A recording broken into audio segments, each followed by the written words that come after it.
Chapter 1, Street Lamps Prologue.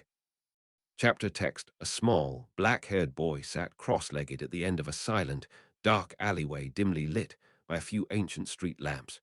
He rolled a small object from one hand to the other, which were mostly obscured by the overlong sleeves of his dark-colored jacket.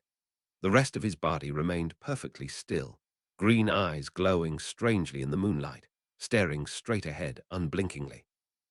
To an onlooker, had there been one, he may have appeared almost statuesque, only the slow, deliberate movement of his hands proving otherwise. The silence was suddenly broken by a muted clicking sound, after which one street lamp promptly blew out. This was not a strange occurrence. The street lamps were long past their prime. The boy immediately stiffened, however, his eyes darting rapidly from left to right. There was another click, and a second lamp blew out. The boy tensed, if possible, even further, and he rose swiftly from his seated position. His gaze settled upon something at the other end of the narrow alleyway, which gradually made itself known to be a tall, thin figure swathed in robes, which fluttered slightly in the gentle breeze of the cool summer's night. The figure raised a long arm, pressing down on a small object clutched in its hand, and the third and final street lamp went out, leaving the alleyway in near complete darkness. A long, thin, stick-like object was then drawn and flicked, and a bright ball of light appeared at its tip. The sudden brightness revealed the figure's face to be one of an elderly man with a wrinkled, grandfatherly face sporting small, half-moon-shaped glasses. The eyes behind them were a clear, twinkling bright blue, and they were focused upon the small, black-haired boy at the other end of the alley. The expression on the man's face seemed wistful, as though he was reminiscing over an occurrence long past. Déjà vu, he mumbled to himself, then appeared to pull himself back to the present. After gazing searchingly at the small boy for a few moments, the elderly man smiled. "Ah, Harry," he said softly, drawing closer to the boy, the confidence in his gait belying his years. The boy remained where he was, fingering something in the pocket of his worn jeans, tense as a coiled spring. The elderly man spoke again. "I've been looking for you for quite a few days, Harry. I'm glad to find you safe." The boy twitched slightly, but said nothing, apparently content to stare piercingly at the man. "This is quite an unsafe area," the man continued, clearly unperturbed by the boy's silence. "It is quite fortunate that you have not come to harm." Again, the boy did not respond, but he took a small step backwards. The elderly man lost his smile, replaced by a sorrowful expression. "I'm terribly sorry about your relatives, Harry," he said gently. "To lose the ones we love is painful beyond words." A strange expression crossed the boy's face fleetingly before returning to a determined blankness. He then finally spoke. "Who are you, and what do you want from me?" The man looked sad, and if possible, even older than he had before. "Why, Harry," he said, "with your family gone, you surely need a place to stay. After all, it will be several months until you begin your schooling. I have therefore made arrangements for you to reside in the home of a trusted colleague of mine until that time." "You didn't answer the first part of my question." "Ah, alas, you are correct. In my old age, my thoughts tend to wander, often down strange paths." The man smiled again, as though attempting to make the boy feel more at ease. The boy looked unamused, however, and continued to stare at the man, patiently awaiting his answer. "I am Professor Albus Dumbledore, the headmaster of Hogwarts." The boy raised his eyebrows, clearly unsatisfied with the answer. "What's that got to do with me?" The elderly man looked surprised. "Surely you have heard of Hogwarts School of Witchcraft and Wizardry. Harry, did your relatives not inform you of its existence?" The boy's eyes narrowed slightly, and one could almost hear the mechanics of his mind whirring at top speed. He remained silent, however, his stare intensifying. The man sighed. "Clearly not. I admit I did not foresee that occurrence, for all my supposed omniscience." The man seemed to be talking more to himself than the boy, who continued to gaze unblinkingly at him. "Did your aunt tell you nothing of your heritage, child?" A flash of understanding crossed the boy's face. "If you're talking about me being magical, I'm aware of that." The man looked relieved. "I suppose she simply preferred not to discuss the matter with you at length." "You could say that." The boy's answer was somewhat sharp, a hint of irony flavoring his tone. "Well, Harry," said the man, "Hogwarts is a school which houses many children like you, where they learn to develop and control their magical powers. If I'm not mistaken, you should be receiving your letter of acceptance within the next 2 months. You will be turning 11 this July, as I recall. The boy nodded slowly. I'm glad we cleared that up then. He dug his hand into his pocket, pulling out a handful of small, yellow sweets. Lemon drop. I have found them to be quite tasty and rather soothing as well.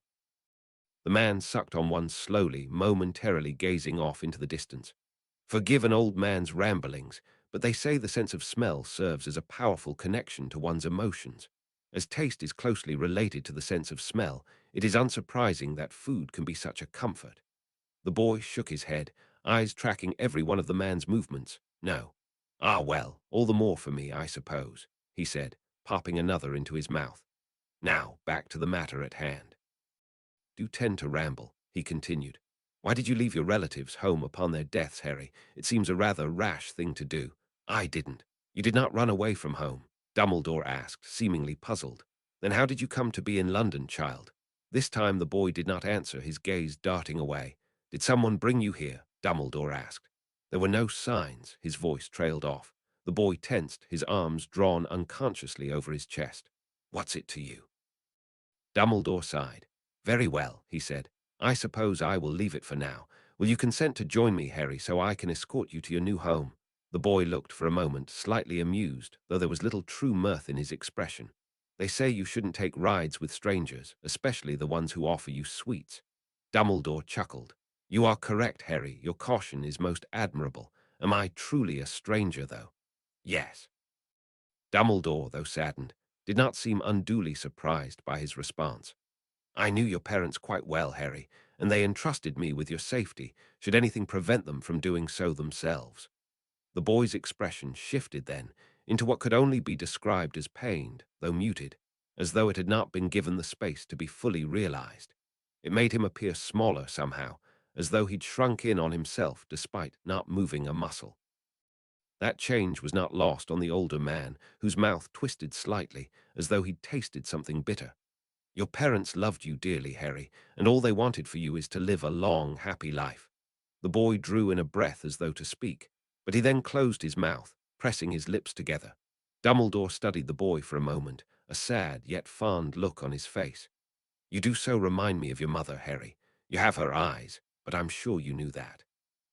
The boy's hands clenched, and his eyes darted, unsure of where to land their gaze.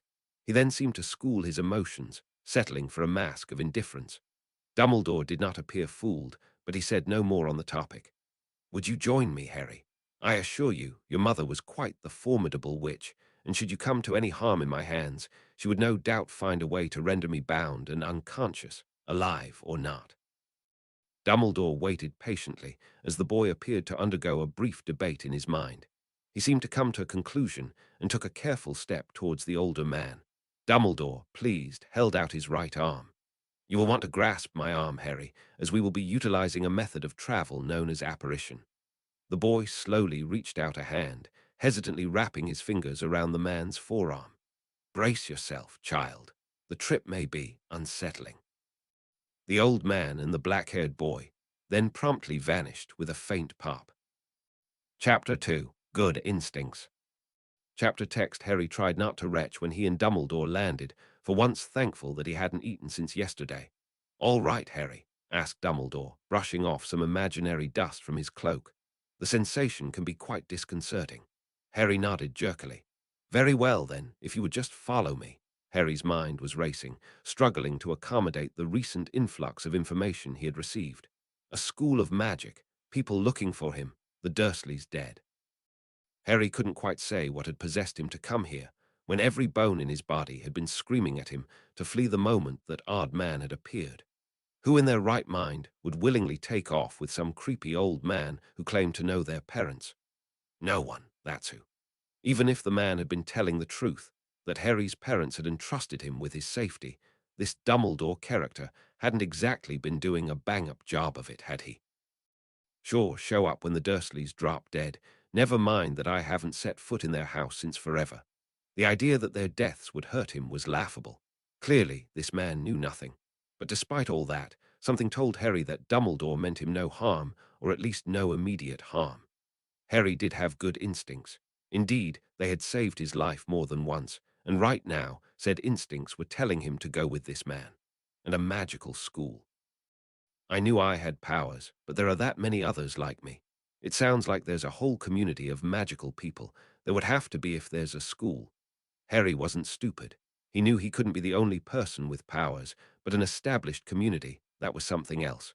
But why had he been completely cut off from this community? Why show up now? Harry bit back a snort as he recalled one of Dumbledore's questions. Did your aunt tell you nothing of your heritage? Petunia telling him anything beyond his chores for the day? Bloody unlikely. Harry shook off the thought in favor of scanning his surroundings. They were walking down a dark, unassuming road with a few widespread, modest, but well-kept houses. Harry did not let down his guard, though. He knew that they were not in this particular location for nothing. There had to be something different about this place, or they would not be here. Sure enough, Harry finally caught a glimpse of something odd in the distance. It was a slight glow, a shimmering mist, which appeared to surround a vast, empty area of land at the end of the road. As he and Dumbledore drew gradually closer, Harry got the sense that only they could see it, though he could not say how he knew. When they reached the edge of the mist, Harry hesitated, glancing at Dumbledore briefly before looking away. For all I know, this is some noxious gas that will knock me out or kill me soon as I come in contact with it. In answer to Harry's unasked question, Dumbledore spoke. This energy is composed of a variety of protective spells which prevent outsiders from accessing or even locating this area. That must be why he's brought me here, because of the protection, Harry thought. Something tells me that whoever who lives here suffers from a moderate to severe case of paranoia. Unless they're in hiding. But then why would it be safe for me to be here? Unless I'm not really meant to be kept safe. Harry watched carefully as Dumbledore drew the stick-like object from the sleeve of his robes and waved it over the mist in a complex series of motions before turning to Harry. I will need you to submerge your hand so that the magic may recognize you and allow you to pass. Sure, I'll just stick my hand into some unknown substance and see what happens. That would be rule number 1 of what not to do. Or rule number 2, I should say, as I've already broken rule number 1, which is to take off with candy-toting strangers who wave sticks around. Dumbledore seemed to take note of Harry's doubtful expression and smiled slightly, immersing his own hand into the mist. Reassured, if only somewhat, Harry stuck his hand into the mist, half braced for severe pain, and was relieved to feel only a faint tingling. Very well, Harry, that will do, said Dumbledore. You may now step through. Harry waited until Dumbledore had passed through before doing so himself. He then did a double take, shut his eyes tightly, then looked again. What had recently been a large, barren piece of land had transformed into a large, well-maintained property surrounding a moderately sized house of grey stone. As he followed Dumbledore down the narrow walkway leading toward the house, which was lined with trees and odd-looking plants, Harry looked further and realized that the surrounding land seemed to extend indefinitely, with no apparent end in sight. This makes no sense. How can magic be this unlimited? It would completely upset the rules of nature, the balance of the universe, the entire existence of why even bother. As they drew closer to the entrance of the home, the beginnings of anxiety began creeping into Harry's chest, growing steadily more intrusive as they reached the entrance. Dumbledore knocked twice on the door, and it almost immediately opened. Harry carefully controlled his breathing. A tall, lithe man clothed in dark robes appeared in the doorway. His face was long, angular, and pale, as though he rarely ventured outdoors. He had lank black hair with a greasy sheen that brushed his shoulders, and a long, hooked nose. Yet his eyes were his most disconcerting feature. They were deep-set, and so dark that the pupils could barely be distinguished. The truly notable aspect of them, however, was their almost magnetic quality. Harry felt compelled to stare into them, and once he did, was hard-pressed to tear away his gaze. He doesn't like me. It wasn't hard to tell. Dislike and irritation seemed to radiate from the man in waves. Dumbledore cleared his throat, and the man finally looked away. Thank you, Severus, for accommodating us at this late hour, and with such short notice, I might add. The man twitched slightly, but other than that made no acknowledgement of Dumbledore's statement. Dumbledore seemed unbothered, as though he was long accustomed to such treatment, and turned towards Harry. Harry, this is Professor Severus Snape. He is the much-respected potions master of Hogwarts and the head of Slytherin House as well. Slytherin. Am I supposed to know what that means? Severus has graciously acquiesced to having you here for the next few months until you begin school. I'm sure you will be most pleased with the accommodations." Well, that's not saying much. Any accommodation is a step up for me. Harry nodded to the Snape person, and the man responded with a twitch of the shoulder. "There are a few matters I wish to discuss with you, Severus, so if you would." Snape extended an arm in an exaggerated, somewhat mocking motion, and Harry followed Dumbledore through the doorway. He glanced around. They had just entered a modest sitting room with a couple of navy-colored couches and a small table at its center piled with books. The room was dimly lit. There was a fireplace at the far end of the room with a few dying embers, and a lamp attached to the wall glowed faintly. The floor was made of dark wood, and bookshelves composed of similar material lined the walls. Harry looked up when Dumbledore spoke again. "If you wouldn't mind, Harry, Severus and I have some things to discuss, so if you would remain in here, we shall return shortly." Without looking at Harry, Snape pointed to one of the couches, then immediately swept from the room with a swish of his black robes. Dumbledore smiled at Harry, and with a sigh followed Snape at a more sedate pace. Harry waited until he heard the click of a door being closed, then crept soundlessly toward the room the men had entered and pressed his ear to the door. "Severus," Dumbledore was saying, "I am well aware of your feelings on this matter, and I assure you if there was any other way—" "Yes, I am quite aware that there are no other options," Snape hissed furiously. "I would never have entertained the thought of agreeing otherwise. Not too pleased with this arrangement, is he? Dumbledore must. V made him. What hold does he have over this Snape person, anyway? I suppose I am here because of those protections, then. Funnily enough, I don't find that very comforting. If you would just keep an open mind, Severus, I've no doubt that you will find—" "Enough, Albus, I have agreed. I will do my part. Just do not expect me to break out in paroxysms of ecstasy." Harry drew back from the door and returned to the sitting room, seating himself carefully on a couch. This situation was appearing to worsen by the moment. What had he gotten himself into? Good instincts or not, his presence being forced upon a rather forbidding-looking man who had no interest in taking him in and clearly had something against him besides. Not one of my more brilliant moves. This man can do whatever he wants to me, as long as he doesn't seriously injure or kill me. What was I thinking? I wasn't. Or maybe I was hoping that this would improve things somehow. Connections to my parents and all that. Stupid, stupid, stupid. Stop hoping for pathetic things you know you'll never get. It's weak. Weakness gets you dead. With some effort, Harry pushed the thoughts back. This wasn't helping. He needed an out. There was no way he could stay here. He considered running, but he doubted that he would get very far. He probably would have to leave the same way he came in, with a wand and some magic spell, which was obviously beyond his capabilities. Anyway, Dumbledore would just find him again and tighten the protections. Now that he thought about it, Dumbledore could have easily forced him to come here if he hadn't agreed. It was just smarter to make him think he had a choice. No, running would be a senseless move. He would have to simply wait and feel out the situation before figuring out his next step. Harry heard the door open, and he immediately stood, muscles tensed. "Well, Harry," Dumbledore said serenely, "I have intruded upon Severus' hospitality for quite long enough, so this is where I take my leave." He extended a hand toward Harry, who suppressed a flinch and clasped Dumbledore's hand before drawing back as quickly as he could without appearing rude.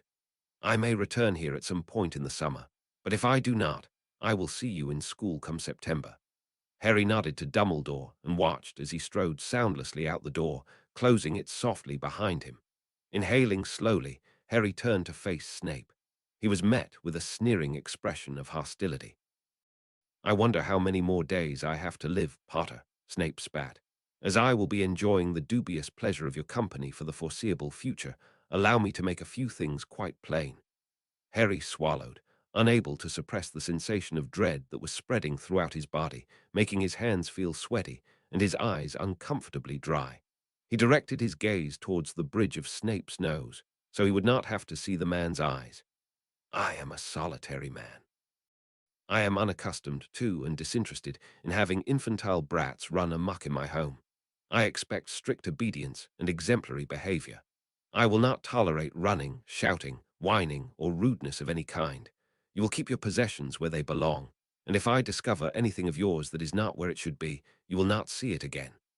Snape abruptly swept from the room, and Harry hurried after him.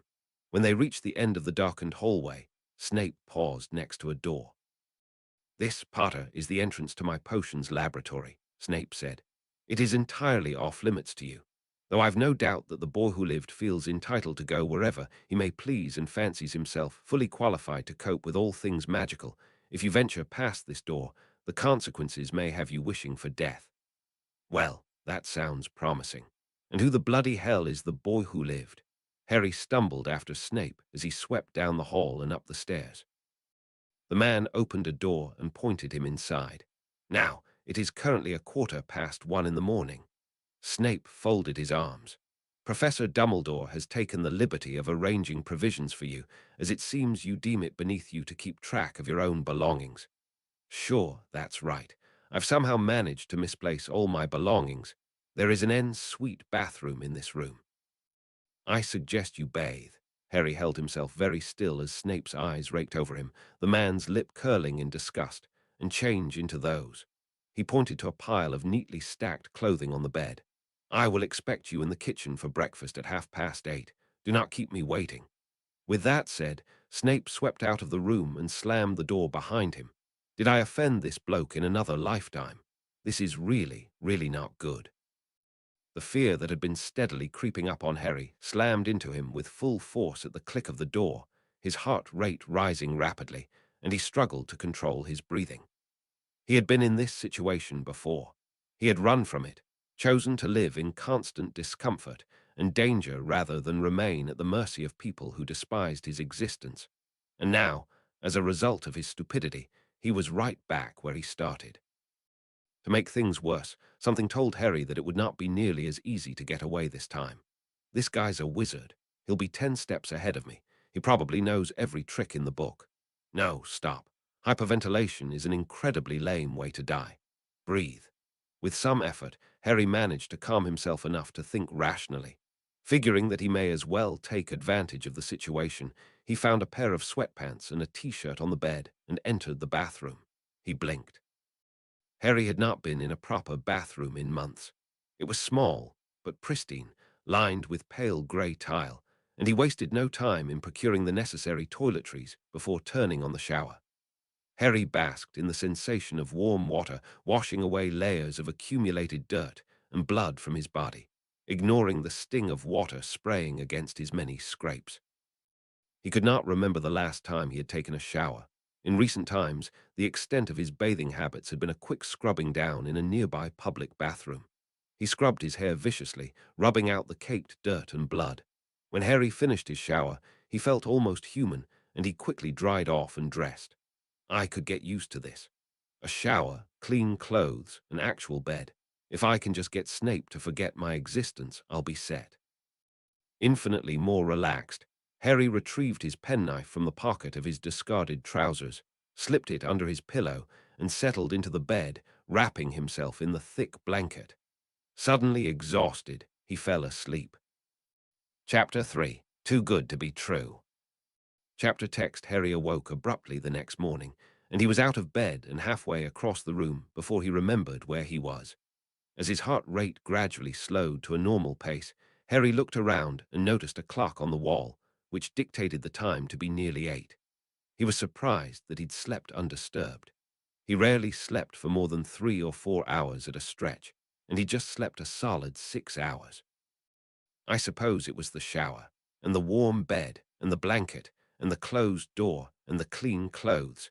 Harry luxuriated in the use of the bathroom, then found some clothes in the pile that Dumbledore had supposedly provided. Harry wondered where Dumbledore had procured them from, and why he had even bothered. Maybe he'll hold this over me somehow. Maybe they've been tampered with, laced with poison, or he rolled his eyes. It wasn't as though these people were short of murder methods, and murder by clothing would have to be one of the more ridiculous ones they could think of. Dressed, for once in clean, well-fitting clothing, Harry slipped his penknife into the pocket of his new jeans before making his way downstairs. He tried not to think about what Snape would do if he found out about it. The man would probably assume he was planning on slashing the couches apart, or murdering him in his sleep. Shaking off the thought, Harry chewed his bottom lip, trying to walk down the stairs as soundlessly as possible. Snape had told him to come to breakfast, but did that mean he'd actually be allowed to eat? He had to almost physically push back the remembered agony of days without meals, forced to cook for and serve the Dursleys. Inhaling the succulent scents through the vents on the locked door of his cupboard, Harry winced when the bottom stair creaked, fighting the anxiety that began to take hold. It would have been easier not to be fed at all than to be told to come to breakfast and have it snatched away. But Snape certainly hadn't given him a say in the matter. After trying a few doors, Snape hadn't exactly given him the grand tour. Harry found the kitchen. It was small, and like the rest of the house, dimly lit, but there were delicious smells wafting from the circular table in the center of the room where Snape was seated, face hidden behind a newspaper, which Harry noticed was hovering in midair, unsupported. Harry walked cautiously towards the table and sat opposite Snape. He felt acutely uncomfortable as he sat there, unwilling to serve himself, but unable to ignore the hunger. The table was set with plates of food and a pitcher of milk, all fresher than any food Harry had had access to in recent memory. The food is not here for decoration. He jumped slightly when Snape spoke. Is the food not to your liking? Is the boy who lived accustomed to gourmet feasts? Snape's face was still obscured by his paper, but it wasn't very hard to picture the look on his face. Harry did not hesitate. He hastily filled his plate, and it was all he could do not to inhale the whole lot at once. Pace yourself. If you spew all over the floor, you'll never see the light of day again. So Harry ate slowly, choosing to savor the burst of flavor that filled his mouth. Warm toast dripping with butter. Hot, flavorful eggs and fresh fruit. Cold, sweet milk sliding refreshingly down his throat. Harry had never eaten such good food as far back as he could remember. Best he could usually get was old leftovers from the rubbish bins outside various restaurants, and the occasional candy bar he nicked from the drugstore. And back at the Dursleys, Harry had been lucky if he got stop. Thinking about them.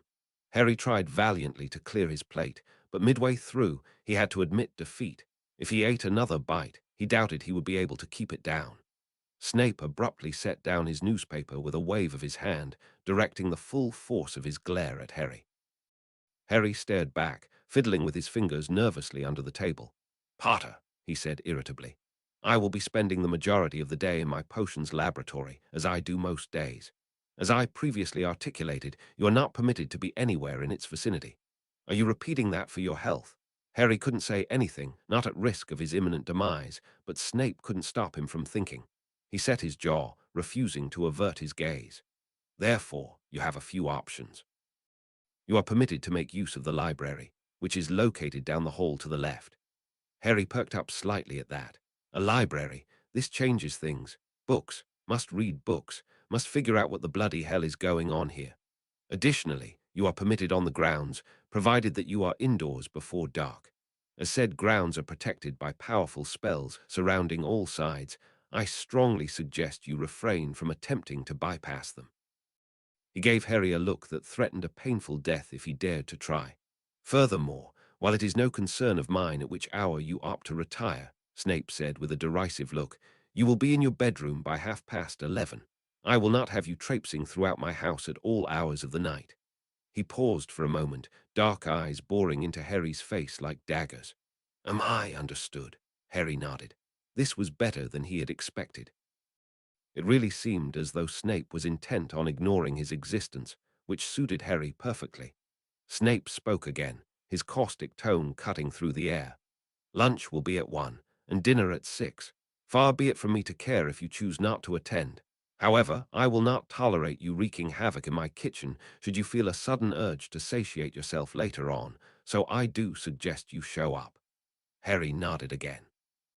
"I will be alerted if you get into any trouble, so I strongly suggest you stay out of it, as I will be most displeased should my work be interrupted. You have been warned. Is that perfectly clear?" Snape looked positively ferocious. "Yes, sir. Get out of my sight." Harry immediately rose, carrying his plate towards the sink. "Leave it," Snape snapped. Harry jerked slightly, then shrugged and set his plate back down on the table.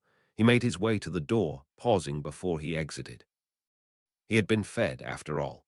"Thank you," Snape grunted, hidden once more behind the paper.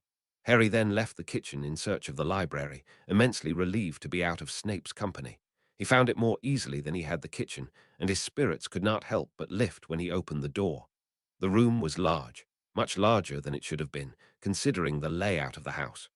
Rows of bookshelves crammed with copious volumes filled the room, reaching nearly to the ceiling.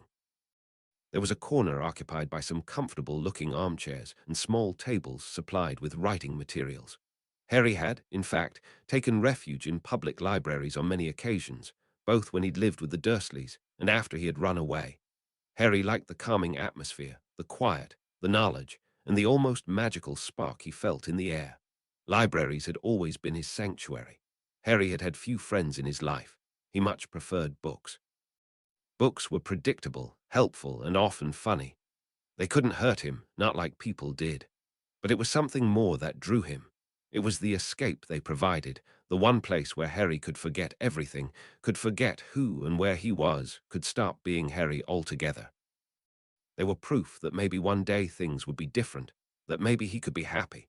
Perhaps he did actually experience a level of happiness as he read, despite that fact that he knew it wasn't real, and sooner or later he would have to face reality and all the pain that came with it.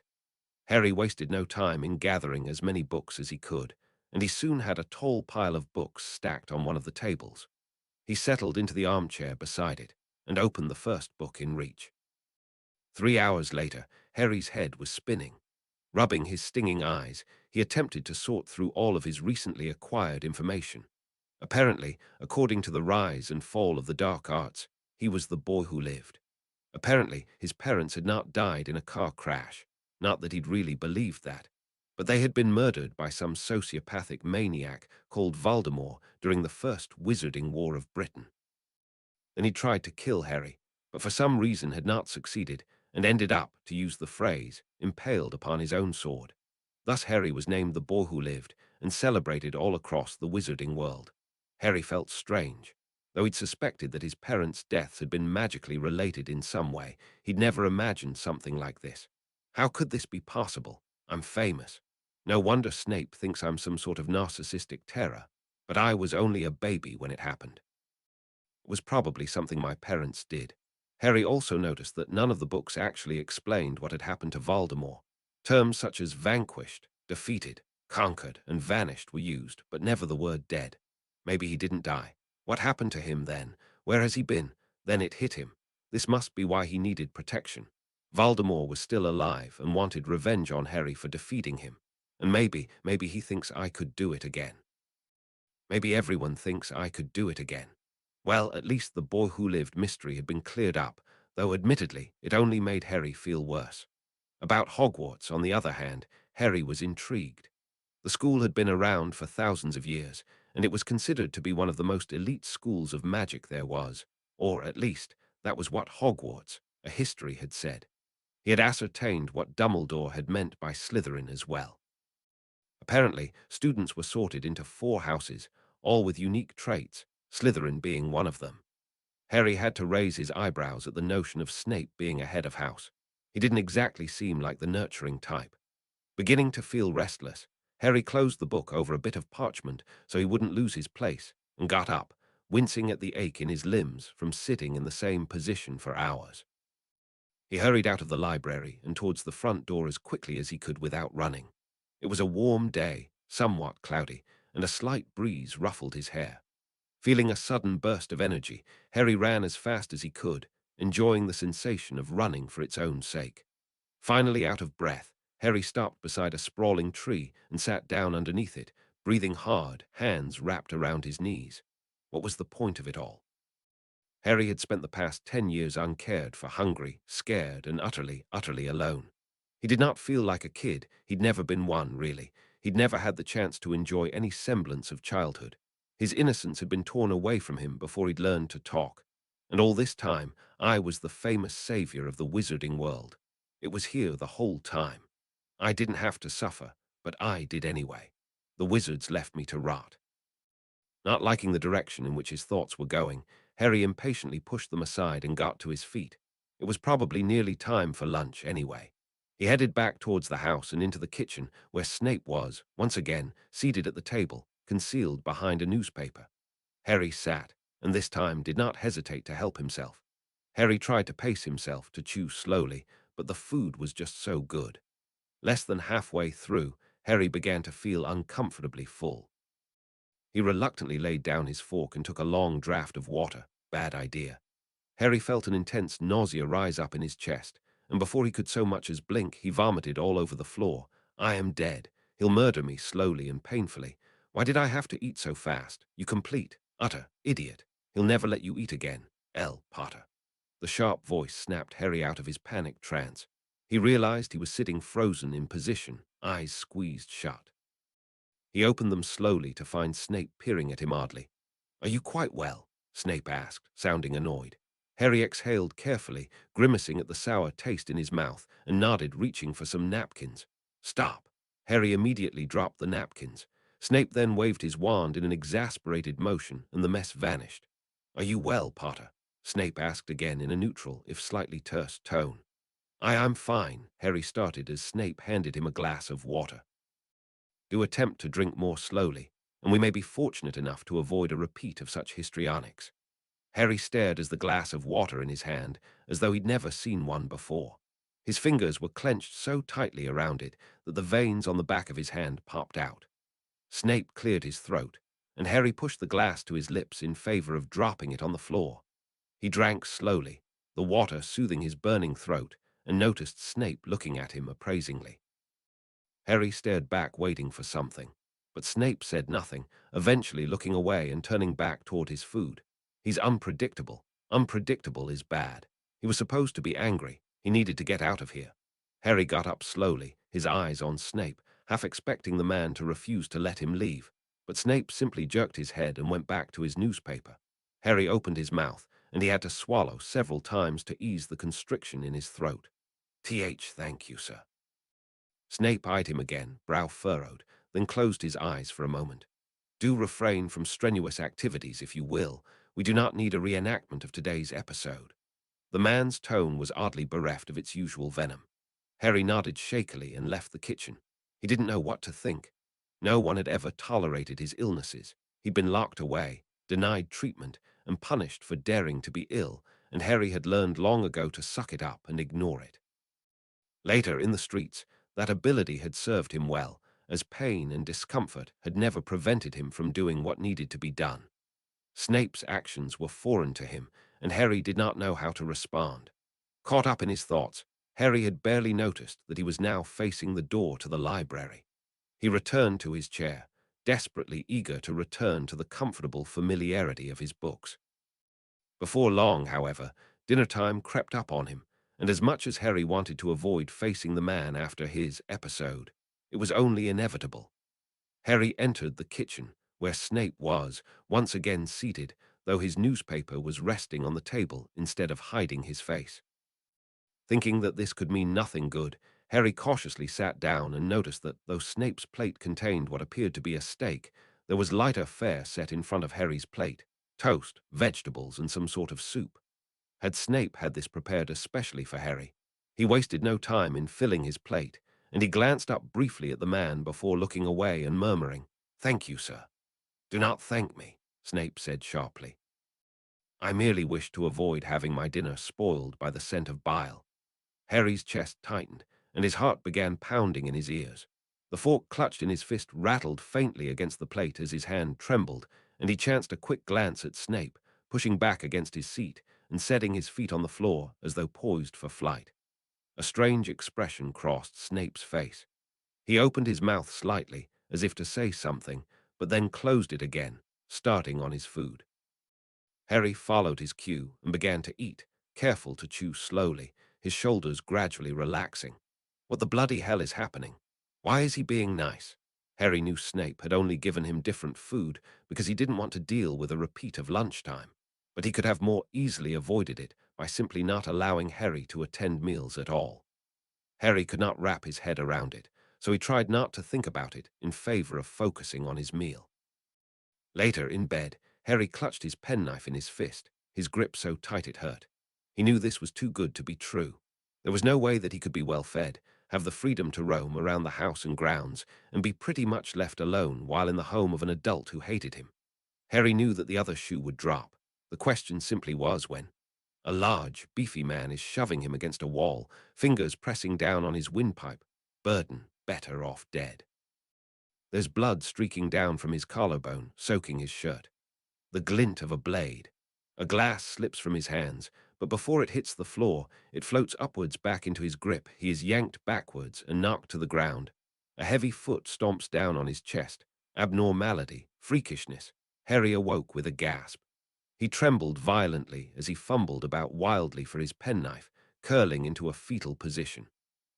Apparently, the respite he'd had from his nightmares the night before had not been destined to last. Big surprise there.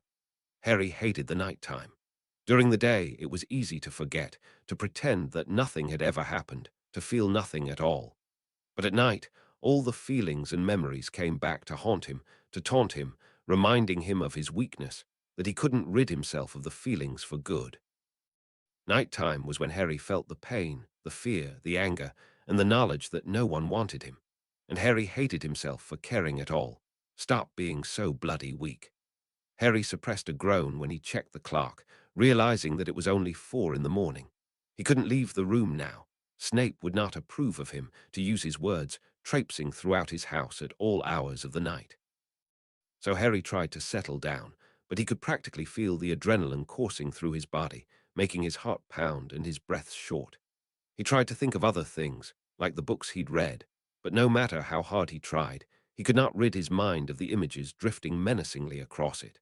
So Harry sat on the floor and amused himself by making his penknife float in midair, imagining painful deaths for everyone he hated. I wonder how the Dursleys died.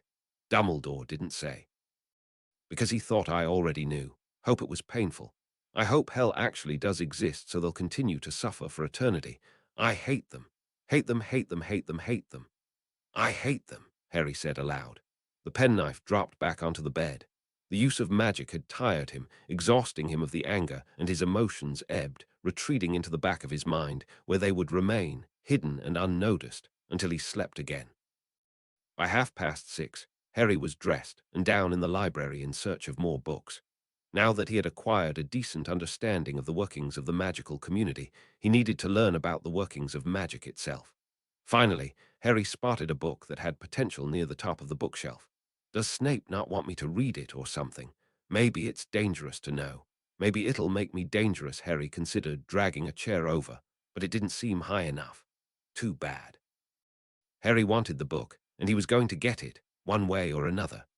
Glancing around once, Harry focused carefully, and slowly the book slid off its shelf and floated downward towards him. He was startled, however, when his feet began to leave the ground, floating up towards the shelf. In his surprise, Harry lost his focus and went crashing to the floor, the book bouncing off his shoulder before hitting the ground. Testing his limbs carefully, Harry judged them to be only bruised, so he limped over to his chair, book in hand. Accidental magic explains all the weird stuff I do, Harry thought, after finishing a chapter that discussed exactly that. But it did stop being accidental after a while, except when I was really angry. The book doesn't say much about that. The stuff I do does generally seem to require a wand. Better keep it to myself then. But a wand can be a weakness. What if it breaks, or if someone steals it? Is a wizard completely powerless then? But the magic is inside a person, not a wand, so why is it even necessary?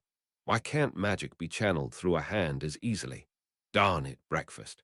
Harry hurried to the kitchen, despite the residual ache in his leg. He did want to eat, after all, and Snape would undoubtedly be extremely irritated if he came late. He entered the kitchen, and was surprised to find Snape look up as he entered, newspaper nowhere in sight. Good of you to show up, Potter, Snape said acerbically. Harry said nothing, right hand clenched around the penknife in his pocket.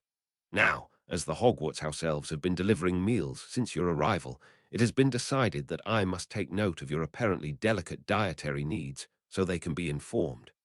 Snape looked as though he would rather be doing anything but. He's asking me about my dietary needs. Next, he'll be asking me how my day went.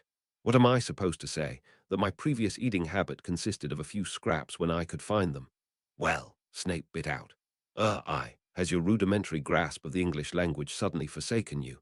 Snape definitely sounded angry now. No, what do I say? Stop panicking, you idiot. It's not helping. Just say something. Anything. I don't know. Snape gave him a look that was positively withering. You don't know. I did just say that. The fear Harry had been feeling began to give way to annoyance. What did Snape want from him anyway? I don't know what my dietary needs are, Harry said flatly. What else could he say? Snape was looking at Harry calculatingly.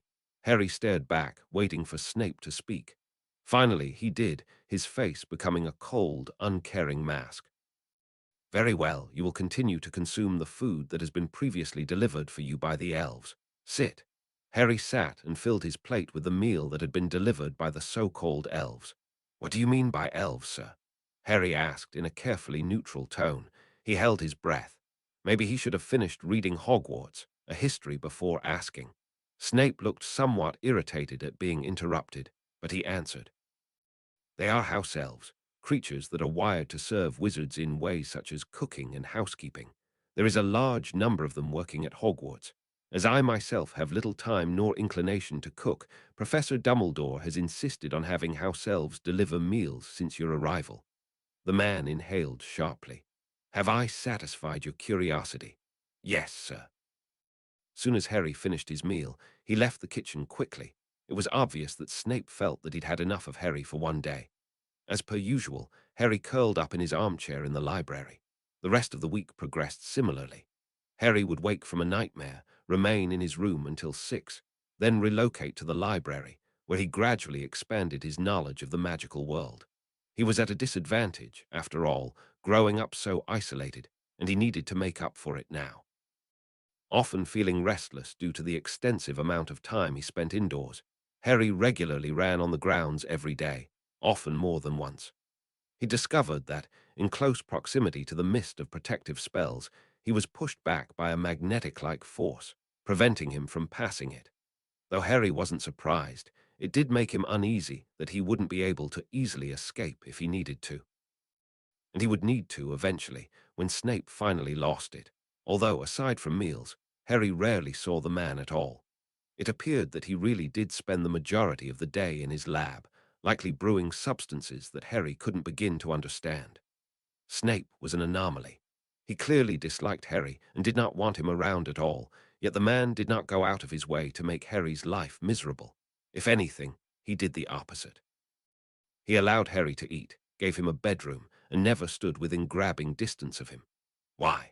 It wasn't as if anyone would find out if Snape did hurt him, and even if someone did find out, why would they care? No one ever had before. Ensconced in the library after dinner, Harry's focus kept drifting away from his book. Maybe this is a part of some master plan, my being here. Maybe it has something to do with the boy who lived thing. But what is the plan? What is being accomplished? Dumbledore probably knows. He seems the type, all-knowing and everything. And the books say that Voldemort feared him, so he must be really powerful, or maybe he knew something no one else did, or both, probably. Giving up, Harry closed the book. It was nearly 11:30. Though reluctant to subject himself to the nightmares that were sure to come, Harry went upstairs anyway. When he weighed his options, he concluded that a known evil, his nightmares, were safer and more easily dealt with than the unknown evil, which was Snape's potential reaction if he didn't go upstairs. Not 3 hours later, Harry awoke, choking back a scream. He trembled uncontrollably, hitting his head repeatedly against the headboard in an attempt to distract himself. It didn't work. Chapter 4. Shattered Glass. Chapter text. Severus Snape was perplexed. No, he was perturbed. Perplexity was not a feeling Severus would ever claim to have experienced. He would not have survived his years as a spy if he succumbed to the most plebeian of sensations. It was the boy. The child was behaving nothing like Severus had anticipated, and it irritated him to no end. Severus had been expecting James Bloody Potter reincarnated, and he had been most displeased when Albus had informed him of the necessity of his housing the brat. He thought back with distaste of the night, scarcely a week prior, when Albus had called. "Severus," Albus, head in the fireplace, had said, "would you be so kind as to invite me through? There is a rather urgent matter I wish to discuss with you." Severus had agreed without much care. Albus, company was one of the few which he could occasionally tolerate. The old man generally knew his limits where they concerned Severus. He rarely outstayed his welcome, and he did not call unless there was a reason. Although Severus would never have admitted it to anyone, he did not particularly mind Albus' company, even if the old man did have a most inane obsession with sweets and muggle philosophy. "Severus," Albus had said placidly, brushing soot off of his, in Severus' opinion, ridiculously colored cloak of deep purple. "I trust you are well." "Yes, thank you, Albus," Severus had responded brusquely, gesturing toward a seat. "I have potions to attend to, so if you would proceed with your oration, fascinating as it surely will be, I would be most grateful." Albus had given Severus that twinkling look that so vexed him, but thankfully did proceed. "It is Harry Potter." Severus' teeth had clenched, his hands in fists. What about him? The boy's relatives had been recently deceased, and he was located in London not 2 hours ago. Severus had had an awful feeling that he knew exactly where this was going. He played clueless, however, in an attempt to put off the moment when he'd be forced to accept the inevitable. And he'd raised his eyebrows in mock politeness. Albus had sighed, as though bracing himself, and continued. As it will be nearly 3 months until the boy begins school, he requires a temporary place of residence. "Oh," Severus had replied, his courteous tone belying the raging anger bubbling beneath his chest. "Whatever do you have in mind? I presume Hogwarts itself is not an option."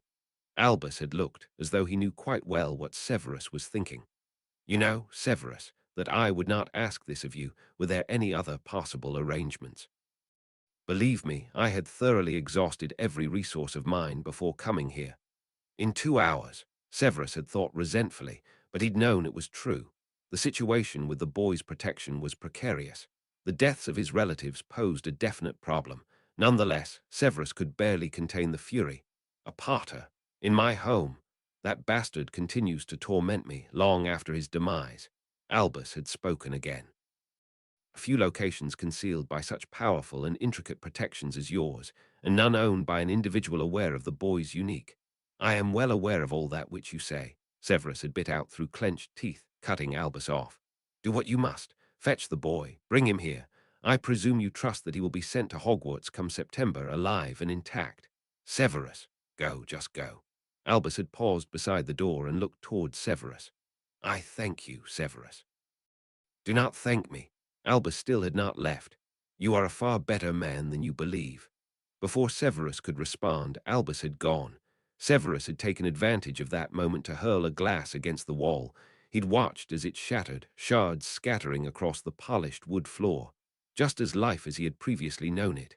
Shattered, altered, overturned, and not for the better.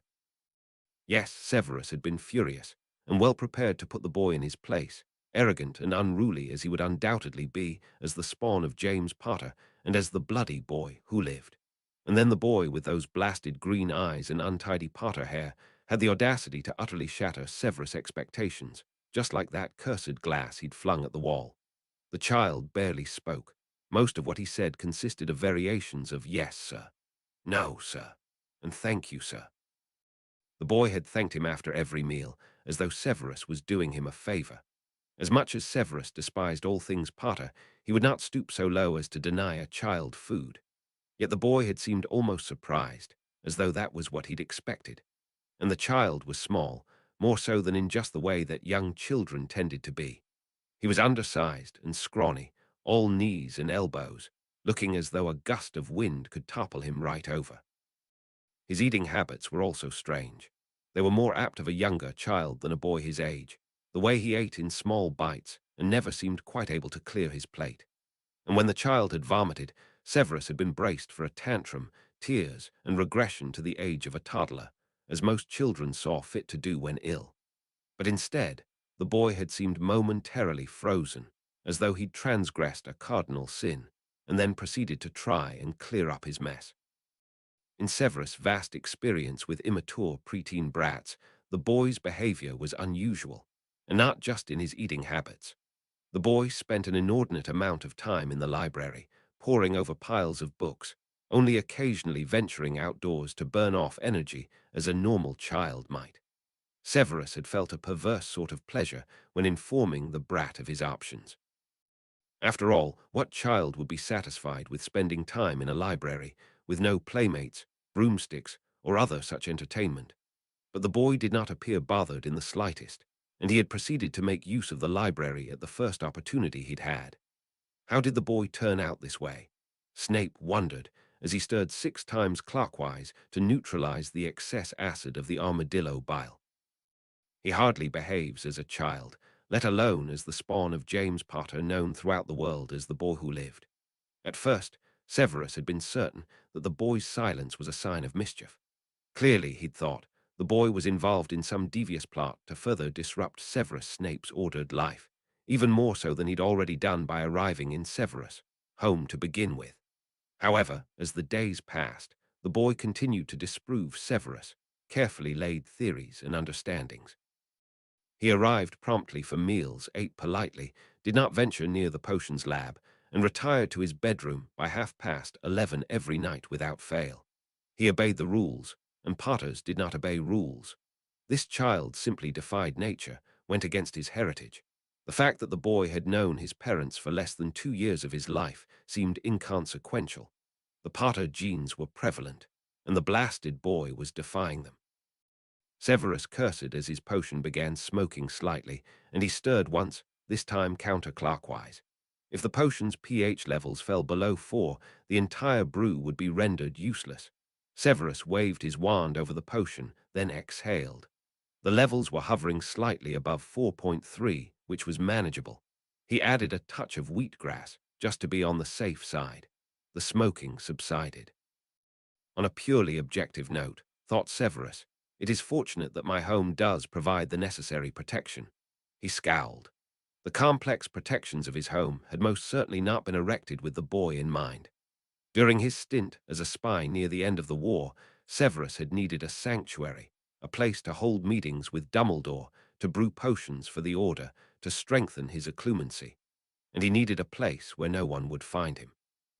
So, with Albus' assistance, he had acquired the home and property in which he now resided, and protective spells nearly as powerful as the Fidelius charm had been erected, concealing its existence from even the Dark Lord himself. His fellow Death Eaters, most of the Order, and the Dark Lord had only known of Spinner's End, his previous home. Although the protections were no longer strictly necessary, Severus had little desire to see others during the summer, his brief time free of dunderheaded brats and adults alike, and the place belonged solely to him. Until now.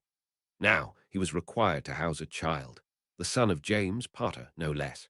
And to make things worse, he couldn't vent his frustration on the boy, as the boy did nothing to provoke him or raise his ire in any way. And Severus couldn't blame Albus either, no matter how much he wished to. He'd known from the start, from the day the Dark Lord had fallen, of the danger concerning the boy, of the danger he himself had wrought. Severus had been slumped over in a chair in Dumbledore's office. He was exhausted beyond measure, his emotions frayed and scattered. The Dark Lord had been defeated, but Lily was gone, all because of him. And her son, sired by his childhood enemy, had been the one to end the war. Severus was free, but for what reason? He had nothing left to live for. But he was free, and Albus was seated behind his desk, facing him, not saying a word. He'd not known whether to laugh or cry, to rejoice or grieve, so he settled for blankness. Much easier, safer. Albus had then spoken. I am sorry, Severus, I cannot convey to you how much. Say nothing, Severus had croaked. It does not matter. Oh, Severus, but it does. What you are feeling, speak not of my feelings, Severus had said coldly. Just tell me what has happened, what must be done. Thankfully, Albus had respected his wishes and continued. Voldemort, acting upon the prophecy, went after Harry Potter, whom he concluded was the child it spoke of. As you know, it led to his downfall. What of the prophecy? Snape had asked numbly.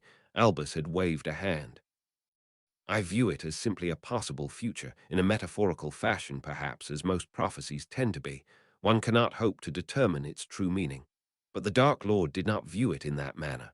No, Severus, he did not. He chose to view it as an inevitability, as fate, leading to his ultimate downfall. When the Dark Lord rises again, he will want the boy, Severus had said slowly. Indeed. Albus had nodded, a somber expression on his face. And many of the Death Eaters who roam free will likely wish to exact revenge upon the boy. Indeed, Severus had murmured.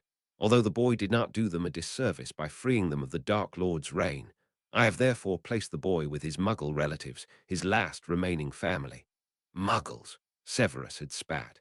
In what way might Muggles be capable of protecting the boy? Lily's sacrifice provided the boy with protection, which resides in her blood, the blood of her sister. You know the magic of which I speak. Severus had nodded sharply. Yes, he did know, and he also knew that Lily was gone. Severus chopped his Valyrian roots aggressively, carving faint lines into the table. He brought this upon himself, all of it. He'd signed Lily's death warrant, he'd placed the boy in the danger he now faced, and he now had to see the boy every day, see those green eyes that seemed to stare into his very soul, reminding Severus of his failure. Reminding Severus of who the boy's parents had been and the reason for which he no longer had them. But the child was so small, so quiet, so controlled. He acted nothing like either of his parents for bad or for good. Perhaps he is grieving, Severus realized, stirring in the roots. He did just lose his family, after all. Perhaps that is what causes him to be so silent, so unchildlike. He did know firsthand, after all, what loss could do to a child. Severus shook off his thoughts. He did not care, one way or another, what the boy may or may not be feeling. His job was solely to ensure the boy's protection until he began school, nothing more, especially not for a Potter. He returned his full focus to the potion, which was now at its most precarious stage. Lowering the flame slightly, he stirred 3 times, then positioned a flask of lobalug venom directly over the cauldron. If he was off by so much as a drop. Severus suddenly felt a disturbing vibration from the ceiling and the faint sound of shattering glass. The disturbance caused Severus' hand to jerk, landing far too much of the venom into the potion. The entire brew curdled into a pitiful-looking glob at the bottom of the cauldron. He swore. The boy he ran. Chapter 5. Just a Child. Chapter text. Harry was frustrated. He'd read through every book he could find that might possibly contain information about his defeat of Voldemort, hoping to discover how it could have been feasible. However, all that any of the books offered were variants of pretty much the same thing. At the height of his powers, he, who must not be named, was intent on hunting down and murdering the Potters for reasons unknown. The Potters, who were well-respected, powerful wizards deeply involved in the uprising against he who must not be named, were not easy targets. They were known to have successfully evaded him, and many of his followers, known as Death Eaters, on more than one occasion. Nonetheless, he, who must not be named, eventually tracked down the Potters, and on the 31st of October, 1981, he proceeded to kill them. Upon the deaths of James and Lily Potter, he, who must not be named, attempted to murder their son, Harry James Potter, who was 15 months old at that time. For unexplained and unprecedented reasons, the attempted killing curse failed to kill the child, and instead rebounded upon he who must not be named, thereby vanquishing him. The child was left with a lightning bolt-shaped scar on his forehead, where the curse had made contact. This incident marked the end of the 11-year civil war among the British wizarding citizens. That was it. None of the books explained how Harry had survived. None of them even offered any possible explanations or hypotheses. Nor did the books provide information on what exactly had happened to Voldemort. Harry skimmed yet another book half-heartedly, not at all expecting to discover any new information. Thus, the book read, October 31st, 1981, marked the end of the war, pronouncing Harry James Potter as the boy who lived. Upon his defeat of he who must not be named, there's more, Harry read on eagerly. Upon his defeat of he who must not be named, Harry Potter was placed into the temporary custody of Albus P.W.B. Dumbledore, renowned defeater of Grindelwald, 1945, and the headmaster of Hogwarts School of Witchcraft and Wizardry, 1956 present. He was said to have placed the boy who lived with his Muggle relations, his last remaining family. The precise location is unknown. Harry read the passage, then read it again, and again. He felt an odd ringing in his ears. It was Dumbledore. Dumbledore had dumped him at the Dursleys and left him there. Dumbledore was the reason for everything, the reason he'd suffered, the reason he couldn't sleep through the night without wanting to end it all. Dumbledore had left him there and had only shown up when the Dursleys had died, and then he'd proceeded to dump him in the home of yet another person who didn't want him. A terrifying realization slowly began to dawn on Harry. I'm being used. This is no mistake on Dumbledore's part. He's doing this deliberately. This is a plot. He's trying to mold me, to turn me into something by putting me through all this. He wants me not to have anyone to hurt, to suffer, so that I'll run into his arms when he rescues me and do whatever he wants. It's all because of him. Everything, all of it. A fury such that Harry had never felt ripped through him. He felt it in his chest, his lungs, his very heart. He had never felt such anger, such all-encompassing fury that possessed a life of its own. The anger expanded within him, and his body could no longer contain it. It burst out of him in a terrific surge of uncontrollable magic. The room seemed to explode before him. The windows shattered, and countless tiny shards of glass scattered across the room. Hundreds of books flew off their shelves, landing in every corner of the room, piled haphazardly. The bookshelves themselves, every last one, crashed to the floor with a deafening thud, the entire room shuddering. The chairs and tables overturned, ink splattering everywhere. Harry stood amidst the wreckage, unharmed, staring impassively through glazed eyes. The raging anger had left him with the magic, leaving him quite numb and more exhausted than he'd ever been. He closed his eyes, breathing deeply, unmoving. "Potter!" Harry sensed Snape's voice rather than heard it. He turned slowly to meet the man's livid gaze.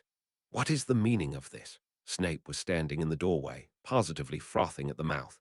Harry did not even try to respond. What could he say? He didn't think he'd be able to speak. He could not even muster up the energy to be afraid of what he knew was sure to come. There was a brief moment of silence, during which Snape seemed to be awaiting his reply. Harry continued to say nothing, staring at a point on the wall behind Snape. Suddenly, Snape moved. He was striding towards Harry, much too quickly, and before Harry could react, he was grabbed by the upper arms and hoisted into the air. Harry dangled for a moment before his exhausted and overwrought brain caught up with his senses. No, no, no, no, no, no. He's going to kill me. Can't move. Can't get away. Running makes things worse. Go, leave, go somewhere else, get out of here. Now, and Harry did. His consciousness retreated to a place in the deepest recesses of his mind, where he was safe, where nothing could hurt him. He vaguely sensed that Snape was yelling at him, but all he heard was a faint buzzing in his ears. He felt detachedly a pressure on his upper arms, where Snape was gripping him tightly, shaking him. But it didn't matter. Nothing mattered here, where he was alone, free, far from any threat. Harry came back to himself abruptly as he was dropped to the ground quite suddenly. He looked up to see Snape staring at him with a frozen expression on his face that Harry could not place.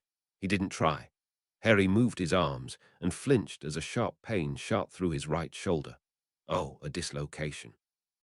That can be dealt with. Harry gritted his teeth, then shoved his shoulder back into place in one forceful movement. Snape was still staring at him, even more strangely this time and much more intensely. Harry's well-honed instincts, and finally the fear, began to pervade his senses. Why am I still here? Get the hell out of here, you idiot, before he really hurts you. Harry bolted. Severus stood still, overcome by an emotion akin to shock, staring at the spot the boy had just vacated. He could tell, by the distant pounding of the stairs, that the boy had not attempted to run away. He just retreated to his bedroom. What have I done? He had, in a startling fit of rage, manhandled the boy roughly enough to dislocate his shoulder, and he'd likely left bruises on the boy's arms as well. Severus had never, in any sense of the word, liked children, but he'd never laid a finger on any one of them, let alone done them physical harm until now. When he'd rushed into the library in response to his alarms, he'd seen red. This home was the one place where Severus had been free. Free of his father, free of the Dark Lord, and free of his childhood tormentors. He'd painstakingly rebuilt his life around this home, and that could never be taken from him. But then, he'd entered the library to find it in a severe state of disarray, the damage caused by none other than the spawn of James Potter. James Potter had come back to torment him, to wreak havoc upon his life, to destroy all that he held dear. And Potter had simply stood there, refusing to explain, staring at him insolently. And Severus had utterly lost his composure and proceeded to manhandle the child. And a child he was, Severus had realized in the midst of his rage. The child had hung like a rag doll in Severus' unforgiving hands as he was roughly shaken, slight weight barely registering, his scrawny arms trapped within Severus' painfully tight grip. Severus had been too blinded by rage to process the boy's initial reaction, but by the time he'd come to his senses, the child had looked blank, lost, as though he'd all but vacated his body. He'd then, in the shock of realizing his actions, abruptly dropped the boy, and he had been horrified to hear a popping sound. He dislocated the boy's shoulder. He'd hurt a child, not James Potter reincarnated, not a person of equal stature and strength, but a child, and a small, underfed one at that. And then the boy had promptly shoved his shoulder back into place with an air of practiced ease, as though it was something he did every day. A lifetime of occlumency training, years of serving the Dark Lord, months of spying, and I could not control my emotions towards a child. Severus was seriously questioning the view he'd held of himself all these years. He'd sworn to himself, after growing up with a violent father, and upon witnessing the Dark Lord and Death Eaters alike torture children without a thought, that he would never physically harm a child. While children were irritating, dense, and immature, they were defenseless in the face of a fully grown adult, and Severus was well acquainted with the feeling of powerlessness. Yet he'd abandoned all his principles in a moment of uncontrollable rage and utter idiocy. No matter what the child had done, Severus' actions were indefensible. He waved his wand jerkily, restoring the bookshelves, restacking the books, repairing the windows. Another wave of self-recrimination engulfed him. He'd hurt a child in response to a deed that was so easily reversed. If the boy had destroyed his entire home beyond repair, then perhaps, somehow, his actions, if not excusable, could have been explained. But no. Within 5 minutes, the mess had been entirely sorted out. It was time that he seriously rethought his views of and actions towards the child residing in his home, the son of James Potter or not. He would have to speak with the boy, difficult though it might be. Best to wait until morning, Severus thought. It is already quite late, and the boy will undoubtedly be disinclined toward my presence. Severus knew that he was simply putting off the moment when he'd have to explain his actions to the boy. But then, there was some logic to his rationalization. They'd both be well served by a good night's sleep. Then, come morning, he'd attempt to set things right. Upon clearing up the mess of his failed potion and ascertaining that the boy was indeed in his bedroom, Severus settled into bed. Yet sleep evaded him as unwanted memories pervaded his mind. Recollections of his childhood, of his time in the Dark Lord's service, of the tortured screams of young children, all with a backdrop of emerald green, of Lily's eyes, the child's eyes. His thoughts were shattered by a scream. Harry sat bolt upright in his bed, a scream tearing at his throat. This nightmare had been a particularly vicious one, no doubt prompted by the night's earlier events. That explained why he had screamed aloud, though he hadn't done so in years. Uncle Vernon had hated being woken, and later on the streets, any noise would have drawn unwanted attention. You're okay, you're okay. They can't get you, just a dream, not real, no. It is real. He's gonna come back and finish the job. Harry immediately jumped out of his bed, backing toward the wall.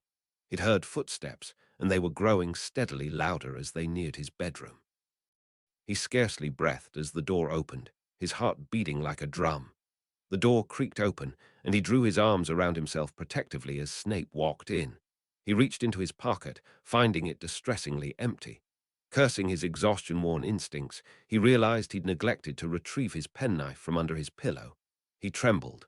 "Calm yourself, Mr. Potter. I have no intention of harming you," Snape said, standing by the doorway. Harry raised his eyebrows at that, but did not relax his stance. "I suppose you're here to invite me to tea." Snape spoke again in the same odd tone, lacking its usual venom. I heard a scream. Snape paused a moment. A nightmare. Harry didn't answer, but Snape appeared to interpret his silence as an affirmative answer. "I'm sorry for waking you," Harry whispered. Actually, Harry wasn't sorry at all, but Uncle Vernon had liked apologies. They had often tended to lessen the severity of what was to come. "You did not wake me, but had you done so, I would not be inclined to harbor anger toward you. You could hardly have prevented it." Harry's fear receded slightly in the face of a rising sense of irritation. Snape's moods shifted at the drop of a hat. One minute, he looked about ready to strangle Harry to death. The next, he was asking about Harry's nightmare. The vacillation was seriously unnerving. The irritation, the exhaustion, and the fact that Harry's inhibitions tended to lessen when woken from a nightmare loosened his tongue. Didn't stop you before. Snape raised his eyebrows at that. Would you care to elaborate? Harry paused for a moment. In the library. Snape looked at him, eyes slightly narrowed. I'm afraid I don't quite follow. Now beyond the point of caring, Harry elaborated. I was angry. When I get angry, things happen.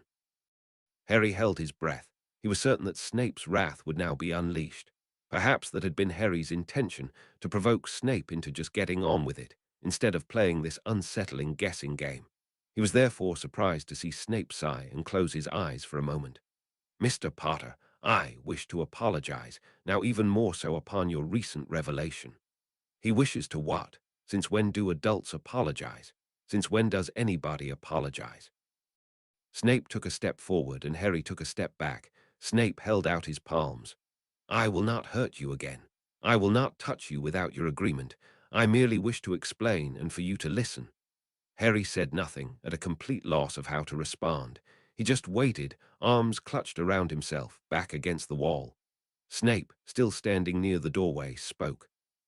Mr. Potter, had you knowingly and willingly destroyed my entire house, my earlier actions toward you would have been entirely inappropriate.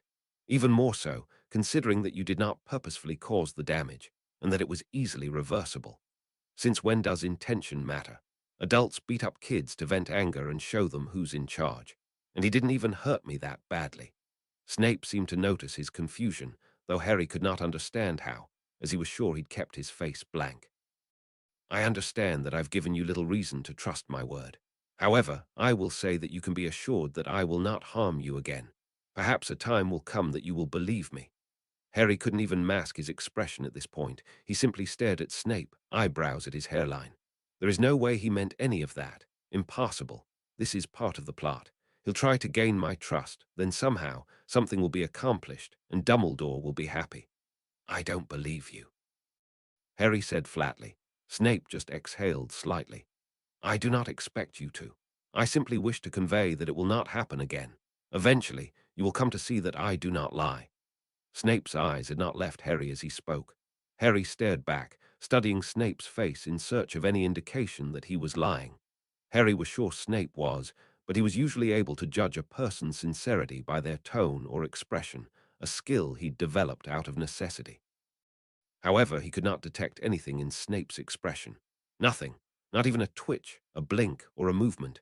Either he's a better liar than I've ever met, or he's not lying. I'll go with the exceptionally good liar theory. There was a long moment in which Harry and Snape simply stared at each other without speaking. Eventually, Snape broke the silence. It appears that you are not going to ask, but you may likely wonder why I had done what I did if I claimed to be loath to harm you. Snape paused. I don't wonder why you would want to hurt me. I wonder why you wouldn't. Snape spoke again, in a somewhat halting tone of voice. I admit that I had been harboring unwarranted negative sentiments toward you, based on erroneous assumptions. It has become clear to me, upon the day's events, that I was wrong in doing so. As such, my earlier actions will not, in any form, occur again. Did he just explain himself to me? Why would he have even needed a reason to hurt me in the first place? Snape seemed to be awaiting a response, so Harry forced himself to meet the man's eyes and nodded his head. Snape studied him again. Harry wished he would go away. The man was entirely too confusing. Very well, Mr. Potter, said Snape. I will leave it at that. If you should experience any difficulty in awakening later this morning, I will not be averse to postponing breakfast. Snape finally left. Harry exhaled slowly and forced his limbs to relax before climbing back into bed. He did not fall back asleep for a long while. Severus returned to bed, his mind racing. While he thought he'd gotten his point across well enough, the child's reactions were odd. He is clearly terrified of me. Severus felt a stab of guilt in his chest. He terrified the boy to the point of driving him to nightmares. There is something more here. The boy seemed entirely too surprised at my apology, and his protective instincts are quite well developed, not to mention his generally odd behaviors. The boy's fear clearly stems from a deeper place. I do have my suspicions. Snape felt another jolt when he realized that he'd neglected to tend to the child's injuries. Somehow, when it comes to this child, I seem to abandon all rational thought. That must change. Severus had not been a spy for nothing. he would discover what it was that plagued the child, and perhaps do right by him. Chapter 6, part of the plot. Chapter text. Harry awoke abruptly the next morning, surprised that he'd actually gotten back to sleep. The previous night's events came rushing back to him, discovering Dumbledore's plot, the incident in the library, Snape blowing up and later apologizing for it. Why? What could he gain from doing that? He wouldn't get in trouble. Isn't that exactly what Dumbledore wanted in the first place, for him to make me miserable? So what would Snape gain from pretending to be nice? Harry stretched, then drew his right arm close to his chest at the lingering ache in his shoulder. Clenching his teeth, he dressed, studiously ignoring the pain. Technically, there was no more danger in being in Snape's company than there had already been. Snape could do what he pleased, and Harry would not be able to escape, at least not until he figured out how to break through the spells. Shoving his penknife into his pocket, Harry made his way to the kitchen. Snape was seated in his usual place at the table, but there was no newspaper in sight. He nodded to Harry, gesturing toward the food. Harry ate carefully on his guard, knowing that Snape would speak eventually, and he did. "It has occurred to me, Mr. Potter, that I have not assessed you for lasting injuries you may have received at my hands," Snape said, in an inscrutable tone of voice, though Harry thought he glimpsed a glimmer of remorse in the man's eyes. "He's just faking it." Snape was looking at Harry, waiting for something. "Oh, I'm fine, sir. There's no need. That is the last thing I need. While your forbearance is commendable, I cannot in good conscience leave your shoulder unchecked, considering that you treated it yourself." Harry felt his heartbeat speed up. "Not good. I don't want him near me. I don't want anyone near me. Ever again." He shook his head quickly. "It feels fine. I don't need. I am afraid I must disagree with you." Harry wanted to smash his head against the table. If your shoulder has sustained untreated damage, it is likely to grow more painful, and it may possibly result in long-term damage. Harry shook his head again, trying valiantly to control his anxiety. "No, thank you, sir. I don't." Snape held up a hand, silencing Harry, and he stiffened, his eyes following Snape's movements. The man lowered his hand, looking somewhat agitated. He took a deep breath, as though gathering the last vestiges of his patience. "Mr. Potter, I am aware that you do not feel you require it, but it is necessary for the damage to be attended to. I would much prefer that you allow me to do so. However, should you continue to refuse assistance, I will have little choice but to insist." Harry wanted to run as fast and far as he could, till he was back on the streets, alone and in control. "I have no choice now. When I don't comply, it hurts more, and I've no doubt that he could force me. It'll happen no matter what I do." Harry's hands began to tremble, and he didn't bother trying to conceal them. He nodded once, tersely, avoiding Snape's gaze. "Mr. Potter." Harry looked up through his fringe. "I will reiterate, as it appears you require me to do so, that I will not harm you in any way. I intend to repair the damage, not to exacerbate it," Snape said, in a tone that was clearly meant to be reassuring. Harry glared at Snape. There was no reason not to now. Snape would do what he wished, but Harry wasn't going to be pleasant about it. Clearly, being pleasant hadn't worked thus far. Snape, contrary to Harry's expectations, did not chastise Harry for his rudeness. He simply shook his head slightly, a crease between his eyes. "Thank you. If you're quite done with your food, please follow me." Harry nodded, and they both rose from their seats, Snape waving his wand to clear the table. He followed Snape into the sitting room, and as per instruction, sat down on the couch, while Snape conjured a chair, swiveling it around to face Harry. Harry sat back as far as he could, his hands in fists, far too agitated to contemplate the magic Snape had just performed. Snape sighed. "Mr. Potter, I will require you to remove your shirt so I can properly assess the damage." It took a monumental effort for Harry to unclench his muscles enough to move them. Forcing his fingers to cease their trembling, Harry pulled his shirt over his head, shivering slightly as he felt cool air breeze across his chest. Snape's reaction was odd. Instead of reaching toward him, Snape's eyes traveled down Harry's torso, pausing first at Harry's swollen shoulder, and then at the bruising around his upper arms, his eyes lingering there for a moment. The man's gaze then shifted to the spot on his chest, just below the collarbone, where he'd been knifed a while back. At least Harry had managed to nick the penknife after that fight. Then Snape's eyes moved toward the misshapen rib on his left side, which had never quite healed, and at all the more recent scrapes and bruises in various stages of healing. Harry drew his arms around himself, but that just drew Snape's attention toward the burn scars near his elbows from when he'd been shoved into the stove. What is he doing? Just get on with it. Harry looked at Snape and studied the strange expression on his face. It was fierce and angry, but Harry did not think that the anger was directed at him. The man was silent for another moment, his gaze traveling to Harry's face. Harry avoided his eyes, staring resolutely at Snape's hands, which had yet to reach toward him. "Are your nightmares a regular occurrence?" Snape asked quietly. What? Damn his observance. Only he would make that connection. Why is he asking? What does he care? Harry remained stubbornly silent. Snape could poke and prod till the cows came home, but Harry was not going to make this easy for him. The man studied him for another long moment before straightening in his seat and drawing his wand. Harry immediately tensed, and it was all he could do not to run for the door. Snape studied him through narrowed eyes. "Mr. Potter, I wish to simply cast a diagnostic spell to determine the state of your shoulder, nothing more. You will not feel anything." Harry's breathing only quickened at that, and he glanced quickly around the room, looking for an escape route. "While your wariness would be prudent were I likely to pose harm, I only intend to help you." That's what they all say. Fear was beginning to overtake Harry's senses. "You're a liar, stupid git, that's it." All logical thought seemed to abandon Harry, and he immediately ran for the door. It closed in his face, lock clicking shut. Harry just stopped and simply stared at the door, his chest heaving. "Potter." Harry turned slowly to find Snape in the same position he had been, albeit with a less neutral expression on his face. "To me. Now," Snape said in a frighteningly soft tone, his black eyes boring into Harry. "This is it, then. No more games." Harry smoothed his features into blankness and walked back toward the couch, feeling as though he was walking toward the electric chair. He sat and looked at Snape, waiting. After a pause, Snape raised his wand, and it was only through sheer force of will that Harry did not cringe.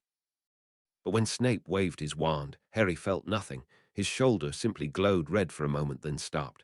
"That was all. Was that truly worth your previous display?" Snape asked, in what Harry thought was a condescending tone of voice. "Screw you." Harry did not appreciate being talked down to. He had no reason to believe that Snape wasn't going to hurt him. "Yes," Harry said in a hard voice. "Let's see how nice he is now after that." However, Snape just looked at Harry with an inscrutable expression on his face. "It is unfortunate that you feel that way, Mr. Potter. It is unfortunate that I have to sit here with my shirt off while you wave your wand in my face. Now, back to the matter at hand," Snape said, in a more businesslike tone of voice. "While your shoulder was indeed relocated correctly, it was done so rather roughly, which has exacerbated the swelling and stiffness you are currently experiencing. Therefore—" Snape pulled a bottle of a bright blue liquid out of his robes. "This will ease the swelling." He handed the potion to Harry, but Harry didn't take it. He just looked at Snape with raised eyebrows. "You expect me to drink that willingly? Looks like poison to me. You'll have to force it down my throat. I'm not dying on your terms." Snape looked irritated. "Would it help if I first sampled the potion, so you can be assured that I have no intention of poisoning you?" "Perhaps, sir, it is only lethal in large quantities," Harry said tersely. At this point, Snape appeared slightly amused. He flicked his wand, and Harry jerked back, but nothing happened. Not to him, at least, because a moment later, a book flew into Snape's hand. He rapidly flipped through its pages and handed it to Harry. "This is the recipe for the potion, and it is pictured here." Snape pointed. Harry glanced down at the book to see an image of a blue potion identical to the one in Snape's hand, titled Anti-Inflammatory Potion. He skimmed through the ingredients, finding nothing that appeared sinister. But what did he know? Just because it didn't contain deadly nightshade didn't mean it was safe to consume. As I do not doubt you are aware, considering the apparently extensive research you have seen fit to engage in, if a potion is altered in any significant way, it will no longer appear as it was intended to. Nice try. You almost got me there.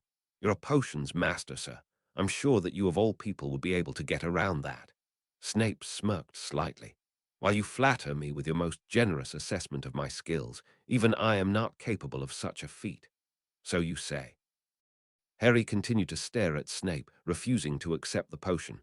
Snape was appearing less amused and rapidly more irritated. "You are being irrational, Potter." "No, just reasonably cautious." Snape looked angry now. "You will drink it now." Harry shook his head, scooting backwards. No, you'll have to force me. I'm not an idiot. Snape rose from his seat, towering over Harry. Oh God, here it comes. Harry dug his head into his knees, wrapping his arm around them tightly as he waited for Snape to grab him, but nothing happened. A minute passed, then another. Harry heard Snape sit down and he peeked through his fingers. "Mr. Potter," Snape said in a low voice, "I did not intend to frighten you." Snape's eyes were slightly narrowed, though his face was inscrutable as ever. "I am not frightened." Harry slowly untangled himself and lifted his chin. Snape looked tense, but no longer angry. "If you were to assist me in brewing the potion you require, would you be amenable to consuming it?" Harry studied Snape's face, not quite believing his offer. But odd as it was, Snape appeared sincere in his statement. "I can do that. I guess he really doesn't want to poison me, otherwise he would have forced me. Maybe he's come up with another plan." "Yes, sir." "Very well. You will accompany me to my potions laboratory immediately following lunch. You may go." Snape flicked his wand and the door opened. Harry pulled his shirt on and left the room as quickly as he could without running. Instead of going to the library, Harry retreated to the grounds, and he ran as far as he could from the house.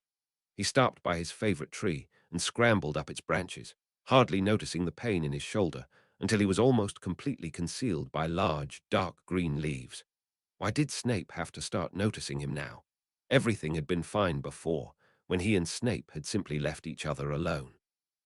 But for some reason, now Snape insisted on asking questions, and he would not stop poking around where he was not wanted.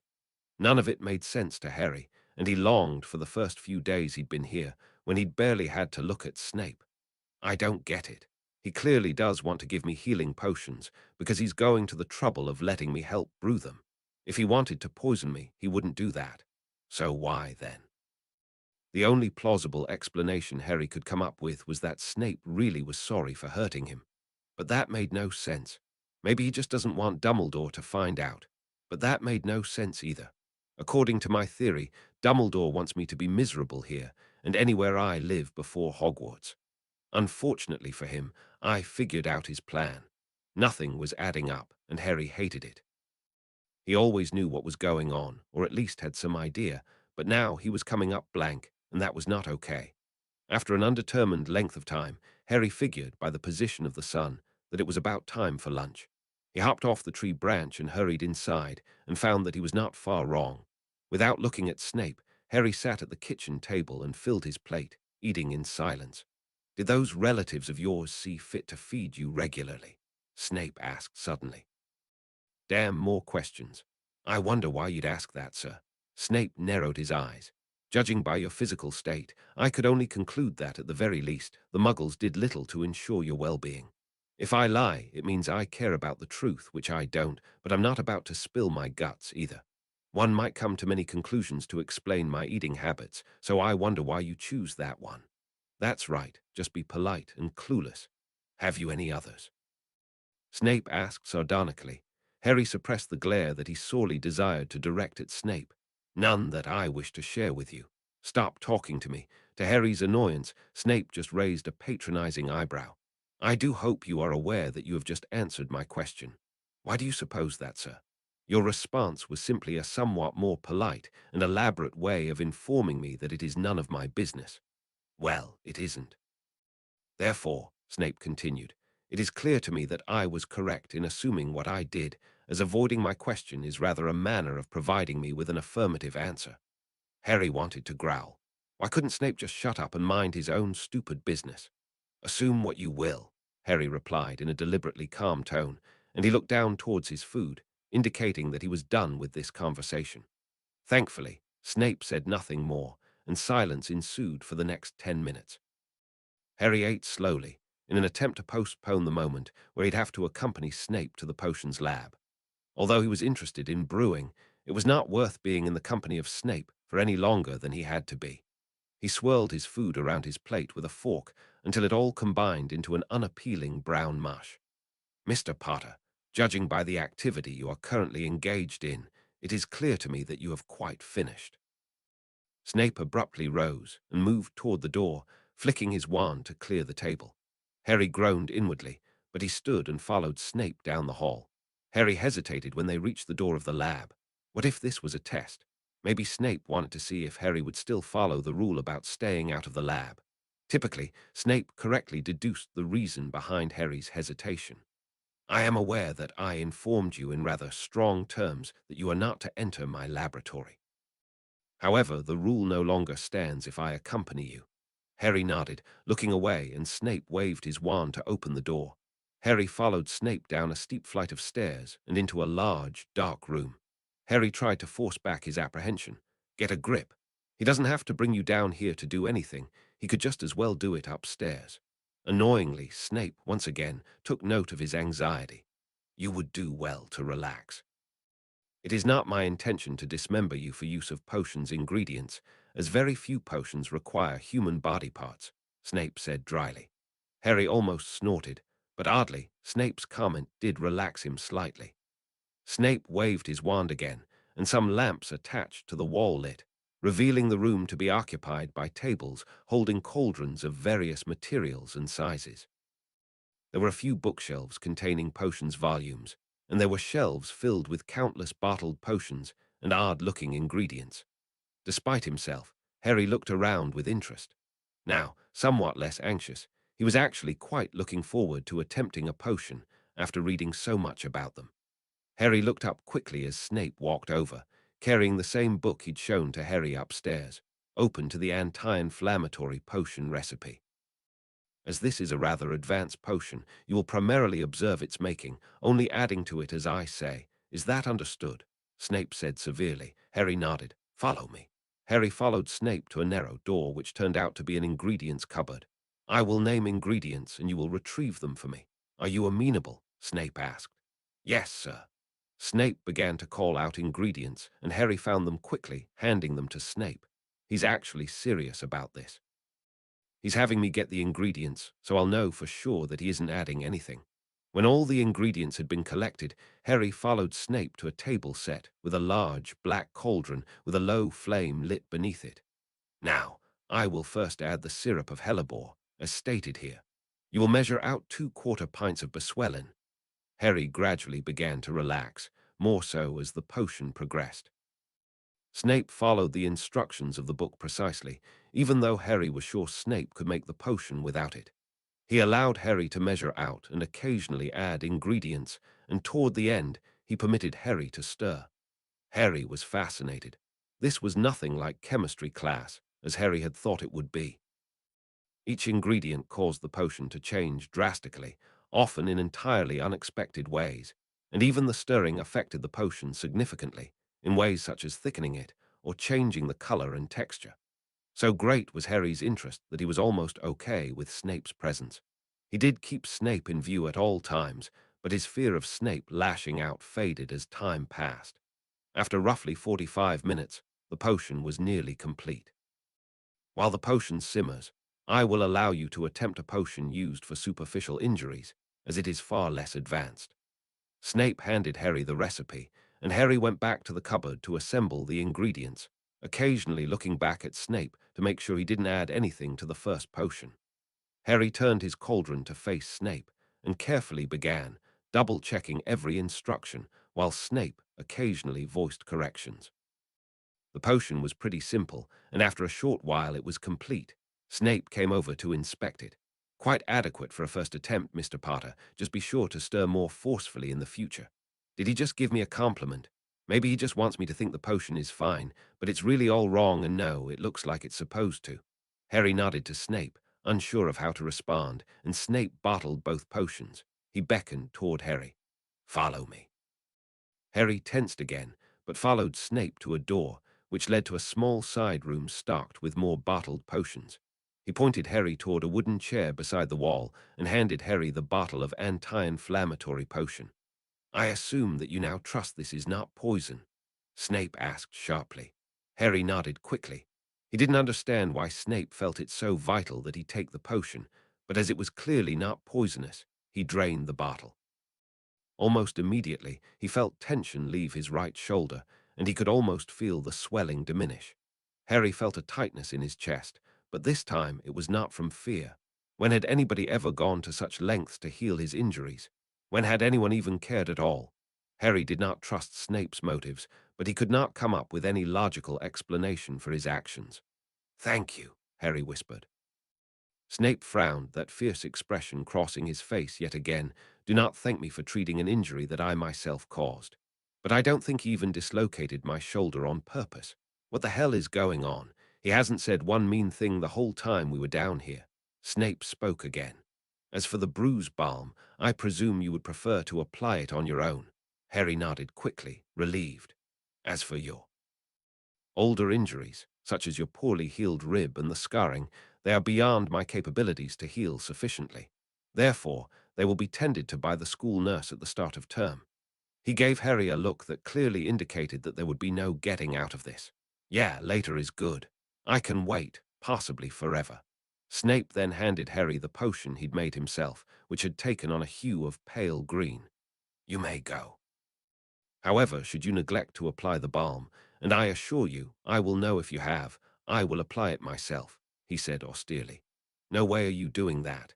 Harry gave Snape a look that communicated his thoughts.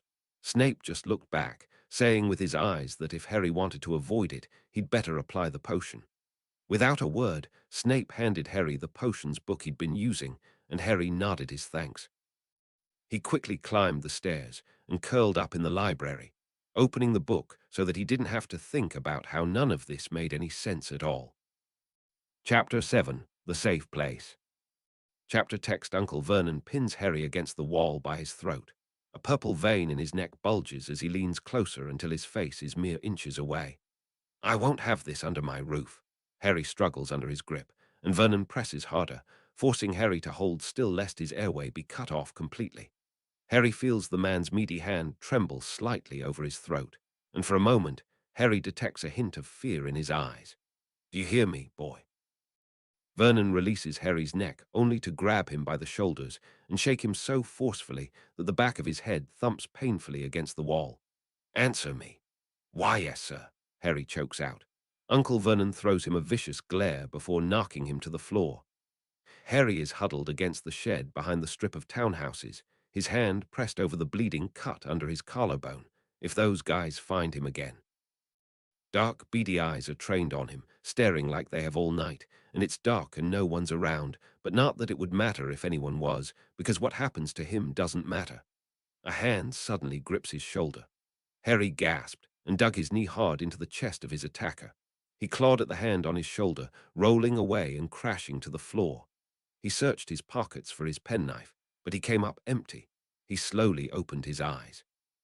He wasn't on the streets. He was sprawled in his bedroom at Snape's house, who was standing beside Harry's bed, looking somewhat disheveled. Harry couldn't move a muscle. He just attacked Snape. This had to be the point at which he'd pushed the man too far, and now he'd really let Harry have it, and he'd have a right to Mr. Potter. "I'm sorry, sir," Harry interrupted, gasping. I thought. Calm yourself, Mr. Potter. "I do not hold you responsible for your actions just now, as you were quite unaware of your surroundings," Snape said, voice lacking venom entirely. Harry swallowed, still feeling frozen in place. Did I wake you?" he asked hoarsely. "No, I was passing your bedroom en route to my own, and I detected movement. Another nightmare, I presume. Why does he keep asking about this?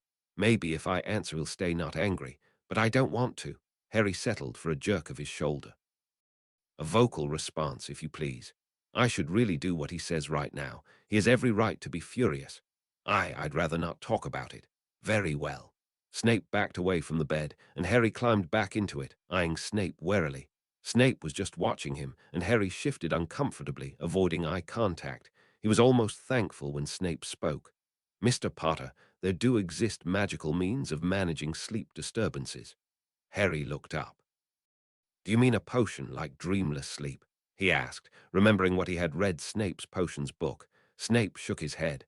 "Dreamless sleep is not recommended for long-term use due to its potentially addictive qualities." He folded his arms. "I was speaking of a branch of mind magic known as occlumency." "Occlumency? I haven't found any books on that." As always, Snape seemed to read his thoughts. "You would not have found any volumes on the topic, as I own very few, none of which are stored in the library. Furthermore, mind magic of any sort is not a skill that can be learned from books. Rather, it must be practiced. Mind magic. Occlumency is primarily the art of guarding one's mind against intrusion. Intrusion. Can wizards break into minds? Can he? What if he's read mine? Can wizards? Harry broke off. Yes, Snape responded shrewdly. Some wizards do possess the capability to access the minds of others, though it is a rare skill known as legilimency. Snape paused for a moment. I am proficient in both arts. Oh no, he can. Snape smirked slightly. I assure you, I have not attempted to access your mind. You would certainly know if I had. Harry let out a breath, but he still needed to know. How is legilimency performed, sir? Harry asked, half expecting Snape to refuse to answer. To perform legilimency, one must maintain eye contact with the individual on whom he intends to perform it, said Snape, surprisingly forthright. Even then, one can only detect surface thoughts and emotions. For instance, I, while maintaining eye contact with another, am always aware if I am being lied to, unless, of course, the individual is a competent occlumens himself. He's like a human lie detector. Better make sure not to look at him the next time I lie. How can occlumency help with sleep? It was a bit ridiculous that he couldn't actually say the word nightmare out loud, as if he hadn't just completely humiliated himself in front of Snape while in the midst of a particularly awful one. He set his jaw and forced himself to look up when Snape spoke.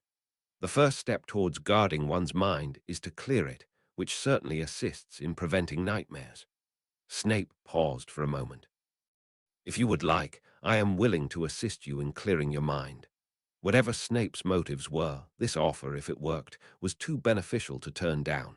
If the nightmares stopped, he would stop being weak, and he would never have to remember any of it. But would Snape somehow gain easier access into his mind if he helped him? How would you teach me? Harry asked. Snape looked as though he understood Harry's hesitation. He pulled out his wand and set it on the dresser behind him before Harry had a chance to tense up. I will simply provide you with verbal instructions in the methods of clearing your mind, nothing more. Harry considered it. What could it hurt? He nodded his head. Snape shifted his stance, and in that moment, Harry could picture him standing in front of a classroom full of deadly silent students, each too cowed to so much as breathe too loudly. The first step in clearing your mind, which has proven effective for most individuals, is to envision a place in which you feel safe and calm. It may be a place you have actually been, or simply an imaginative figment. Allow the memory to conquest the mind entirely, emptying it of all other thoughts. Snape was standing far enough away from the bed that Harry's need to keep track of the man's movements did not overtake his ability to think. A safe place. Nowhere on the streets. Definitely not. Nothing at the Dursleys. A library. At first, Harry thought it might work, but he found that he concentrated on the knowledge he had gained there instead of the comfort it brought him. That just brought him back to his discovery about Dumbledore and the subsequent anger. Suddenly, it came to Harry. He could have hit himself for not thinking of it sooner. A memory, growing gradually clearer, blossomed in his mind. A small, warm space, far away, with a quiet yet comforting presence beside him. Harry was 8, and he was pulling weeds in the garden of number 4 Privet Drive. The sun beat down uncomfortably on the back of his neck, and the sound of children enjoying their Saturday afternoon echoed behind him. He hated this. He hated being at the mercy of the Dursleys, who, if they thought they could get away with it, would probably drown him like one of Aunt Marge's dogs. He hated that Dudley got everyone, and he got nothing. He hated that he couldn't control this strange power he had, and all it did was make the Dursleys hate him more, and even fear him, and that all he had to show for it was a mass of bruising on his abdomen, which throbbed horribly every time he moved. Lately, Vernon had taken to coming at him from behind and yanking him by the hair, for no reason at all. The man's behavior had shifted recently from a more distant disdain to an active and growing fury which he never failed to unleash on Harry. And Harry knew why. The powers that had started making themselves known early in his life seemed to have grown in the past year, often exploding out of him unpredictably and uncontrollably, and Harry could do nothing to stop it. Harry yanked out another weed, his shoulders jerking as the breeze caused some fallen leaves to rustle. Every sound seemed amplified, and his shoulders ached from their constant hunching, but he couldn't relax them no matter how hard he tried. His hands trembled, and a handful of weeds fell from his slackened grip. That did it. Glancing around quickly, Harry got up and ran as fast as he could from the house. He knew he'd catch hell for this later, but right now, that didn't matter. He just needed to get away. He alternated between running and jogging until he was a good distance away from the neighborhood, at which point he gradually slowed his pace, glancing around cautiously. This area did not look familiar. The gutters were piled with litter, the houses were run down, and the lawns unkempt, a far cry from the orderliness and precision of Privet Drive. He was strolling now, a good deal calmer, kicking small pebbles as he walked. "Hey, you!" a voice called out suddenly. Harry jumped, quickly swiveling around toward the source of the noise. He relaxed minutely when he saw that it was only a kid, a young girl, who was jogging lightly toward him. She drew closer, and Harry watched her warily. Harry guessed that she was around his age, so although she was a bit taller, he didn't judge her to be much of a threat. "You looking for something?" the girl asked brusquely, brushing a mass of tangled brown hair out of her face. Her clothes were pretty unkempt, much like Harry's, and when she spoke, Harry could see that she was missing a front tooth. "Who says I'm looking for anything?" Harry said defensively. The girl looked more closely at him. "Sometimes I look for things too," she said, her head cocked to the side. "I like to find places where no one will find me, a place where I'm in charge." Something in her voice made Harry look at her more closely, meeting her eyes. They were wide and blue-gray and stood out strikingly against her tan skin. Their haunted quality reminded Harry of himself. Then Harry realized, she knew. She was like him, she felt like he did. She knew how it felt to be worthless and unlovable and alone. And Harry could tell that she saw that in him, too. She held out a small hand. "I'm Jade." Harry slowly grasped her hand. "Harry," he whispered. They looked at each other for a long moment. "I know a place," she said in a low voice. Harry nodded. Without releasing his hand, she ran down the street, pulling Harry along. After a while, they reached a forest-like area. She led him through the trees, deeper and deeper, then stopped. She pointed. Harry looked up and saw what appeared to be a treehouse, though it looked as though it had been built 100 years ago. She scampered up the tree, Harry at her heels, and they crawled inside. Harry looked around warily. The space was small, and the wood old, but it was thick and sturdy, and the little makeshift room felt warm. Jade sat with her back against the wall, and Harry mimicked her movement. His breathing inexplicably slowed, and the fear and tension of the day seemed less significant. Neither of them spoke, but Jade's presence felt calming. Harry knew she understood, and with her, inside this small wooden sanctuary, he didn't have to hide. Harry came back to the treehouse with Jade quite a few times over the following months. They never talked about it, but Harry knew she had it bad where she lived, and she knew that of him. Jade was the first person he'd ever met who knew him and smiled at him anyway. She accepted him, and she seemed to need Harry just as much as he needed her. Having Jade made it easier for Harry to cope, even though Vernon's rage only seemed to grow. Harry had never seen Jade injured, and he wasn't quite sure what went on in her home, but she never spoke of it. Neither of them did, really. Just being near each other in the small, wooden treehouse was enough. One day, when Harry was already 9, he couldn't find Jade. He eventually found out that she'd been sent to live with her mum, though he had no idea where. Harry was happy that she'd gotten out of her hellhole. He really was. But now, he was alone again. The loss of Jade's company had been one of the last straws that had pushed him to finally run from the Dursleys. Harry let the memory of sitting with Jade in the treehouse wash over him as he leaned back into his pillows.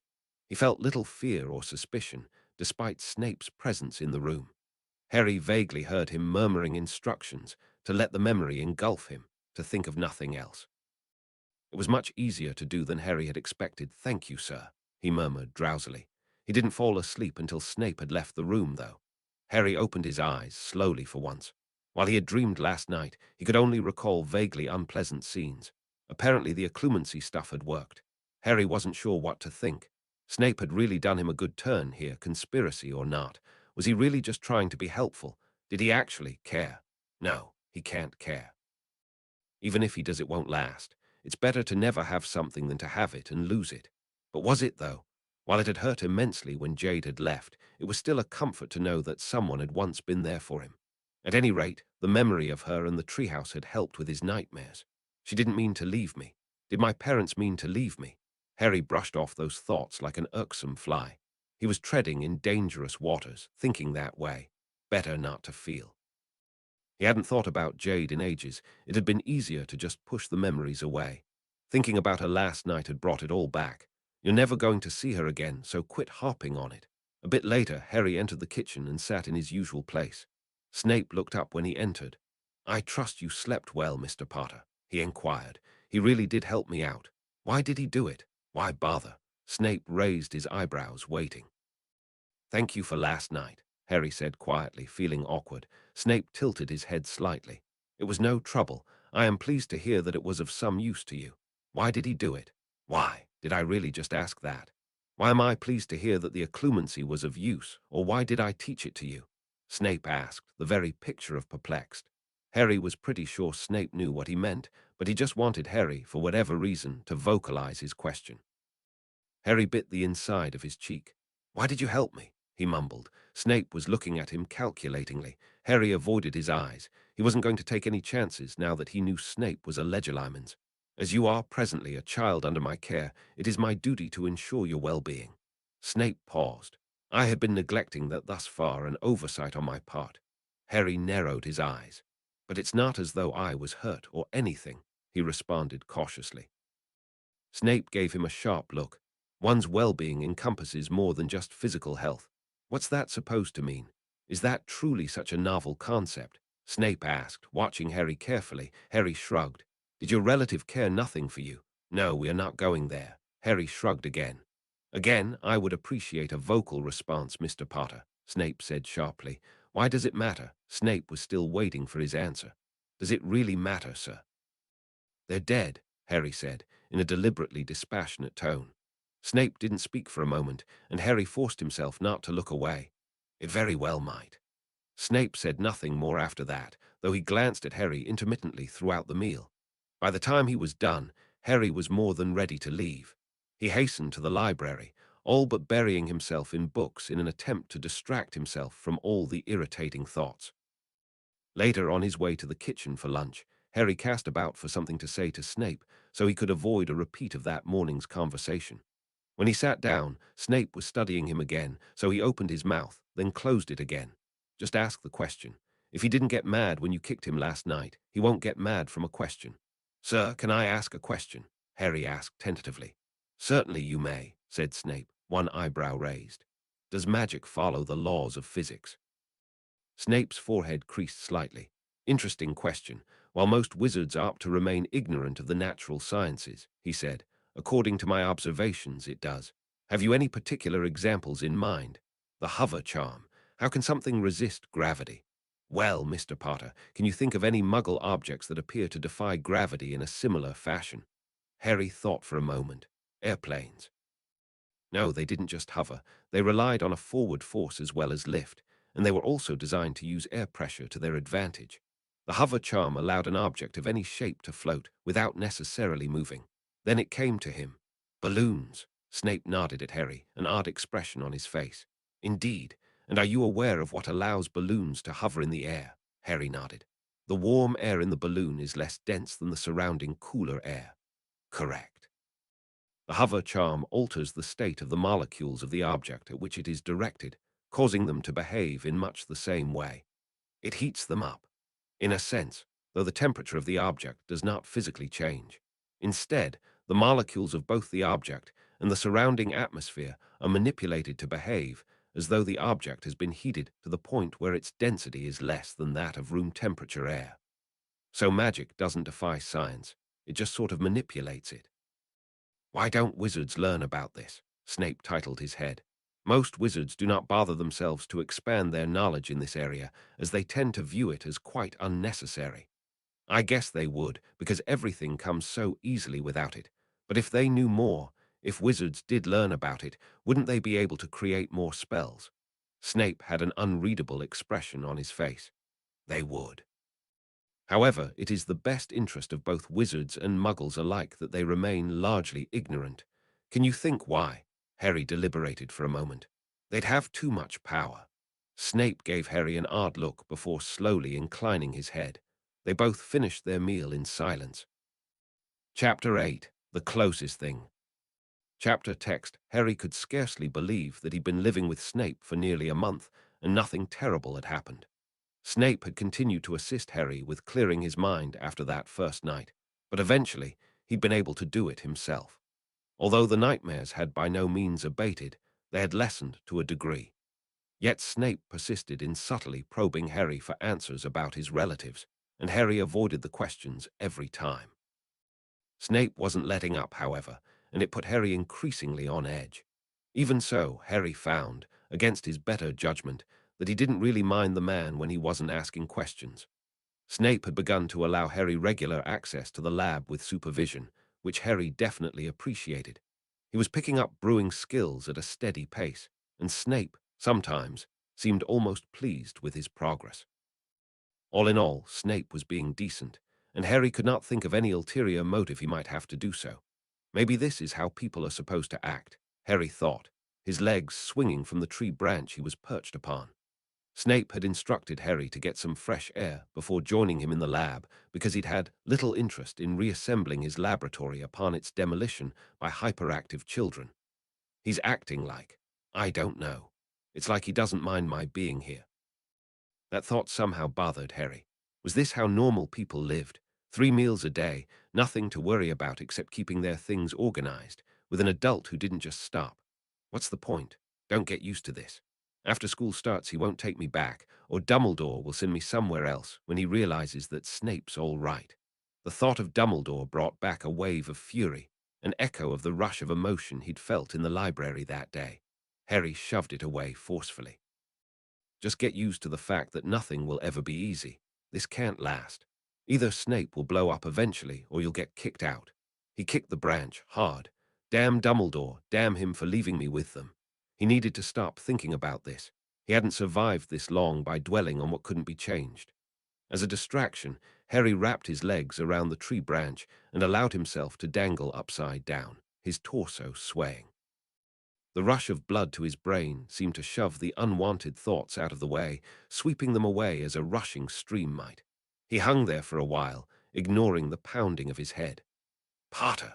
Harry started violently, his legs nearly losing their grip on the branch. He began to slip backwards and just managed to grab hold of the branch with his hands. Panting slightly from his near fall, he pulled himself back up into a sitting position, and he looked down to see the intimidating figure of Snape, who was glaring irately up at him. What was the meaning of that idiotic display? Snape asked furiously. Harry froze. What did I do wrong? Does he think I would break the branch or something? I require an answer, Potter, or do you deem it too much trouble? Snape bit out. What do I say? What does he want? I felt like it, Harry heard himself say, feeling oddly detached from the fear that was only making itself known in the form of his shoulders tightening and his breaths quickening. Snape couldn't get to him up here anyway. You felt like it, Snape hissed. There was a short pause. Get down now. No, no, no, no, this is it. I dunno why he's mad, but he'll give it to me now. I'm not letting this happen again. No, Harry said, in what he hoped was a steady tone. Snape's expression grew even more fearsome. Did you just tell me no, Potter? Harry clenched his jaw so tightly it hurt.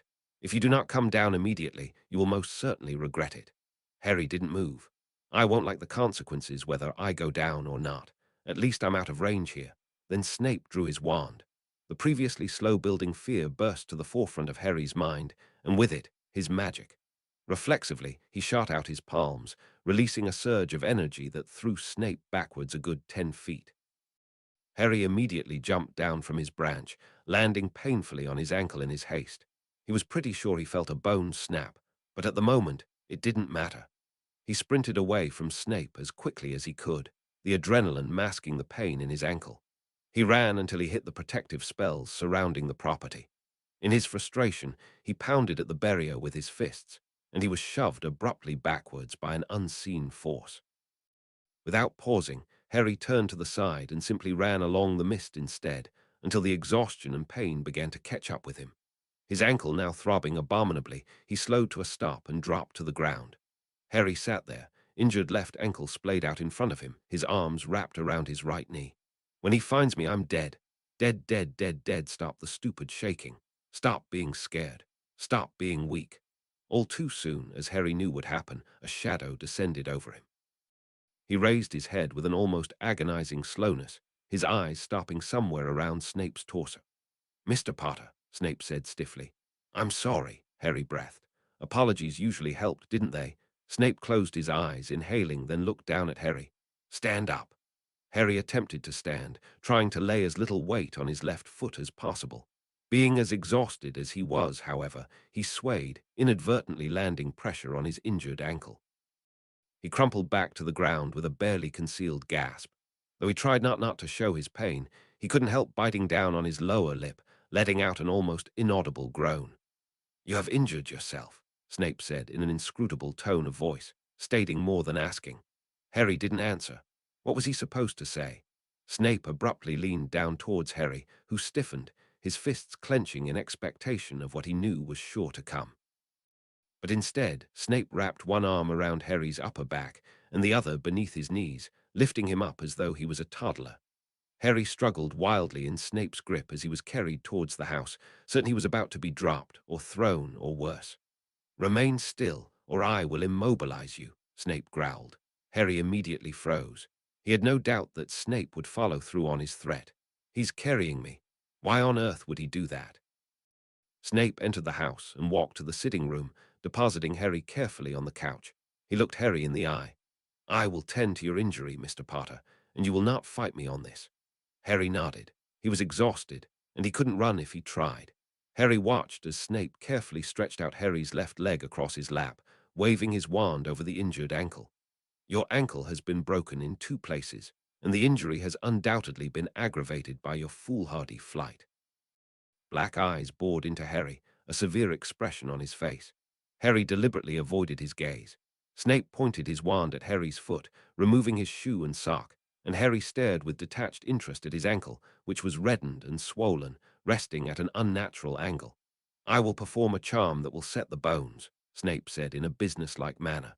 "You will experience an odd sensation." Snape waved his wand, and Harry suppressed a shudder as he felt his bones shift back into place. It didn't quite hurt, but felt strange and uncomfortable, and he held his breath until the sensation faded, leaving his ankle aching. Snape flicked his wand again, wrapping Harry's ankle and foot in bandages, which he then placed on a rapidly conjured footstool. The job done, Snape focused his gaze on Harry, one eyebrow raised. "I'm sorry," Harry whispered, unsure of what else to say. Snape had just healed his injury, as though Harry had not just thrown him 10 feet across the ground. "For what precisely?" Snape asked curtly. "Was this Snape's idea of a game? For using magic on you, sir?" Snape just shook his head, forehead slightly creased. "No, Mr. Potter, it is clear that you simply reacted out of fear, as I drew my wand and did not warn you. I was simply planning on levitating you to the ground, but I should not have attempted so in the manner that I did. That is not why I am displeased." Harry did not know what the man wanted from him. He ventured another guess. "For running away." Snape just shook his head again, looking exasperated. "While you most certainly should not have run on an injured ankle, it is clear that that too was simply a fear response. When the situation dictates so, it is a useful attribute to react both quickly and through pain. While it is important that you know that I do not pose such danger, I cannot blame you for believing so." "What the bloody? So what is he mad about?" Snape looked profoundly irritated. "I will spell it out for you, Potter, as it seems you require me to do so," he said dryly. "The reason for my displeasure was your reckless behavior in the tree." Harry stared at the man, feeling at an absolute loss. "Why?" Snape looked as though he was trying valiantly to alleviate his frustration. "Had you fallen from the ridiculous position you saw fit to assume, you might have broken your neck," he hissed, leaning forward slightly. Harry leaned back, a bit unnerved. Snape was angry because he, Harry, could have been hurt. "Why would that matter to you?" Snape looked ready to throw something. "For the love of," he muttered. He let out another frustrated sigh. "Mr. Potter," the man continued, speaking slowly and intensely, "it has become increasingly apparent to me that there has not been an adult in your life who has seen fit to ensure your welfare." Harry stared at his knees. "That has changed.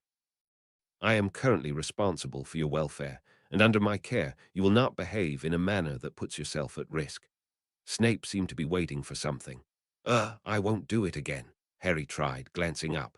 The man just looked tired now. "You most certainly will not.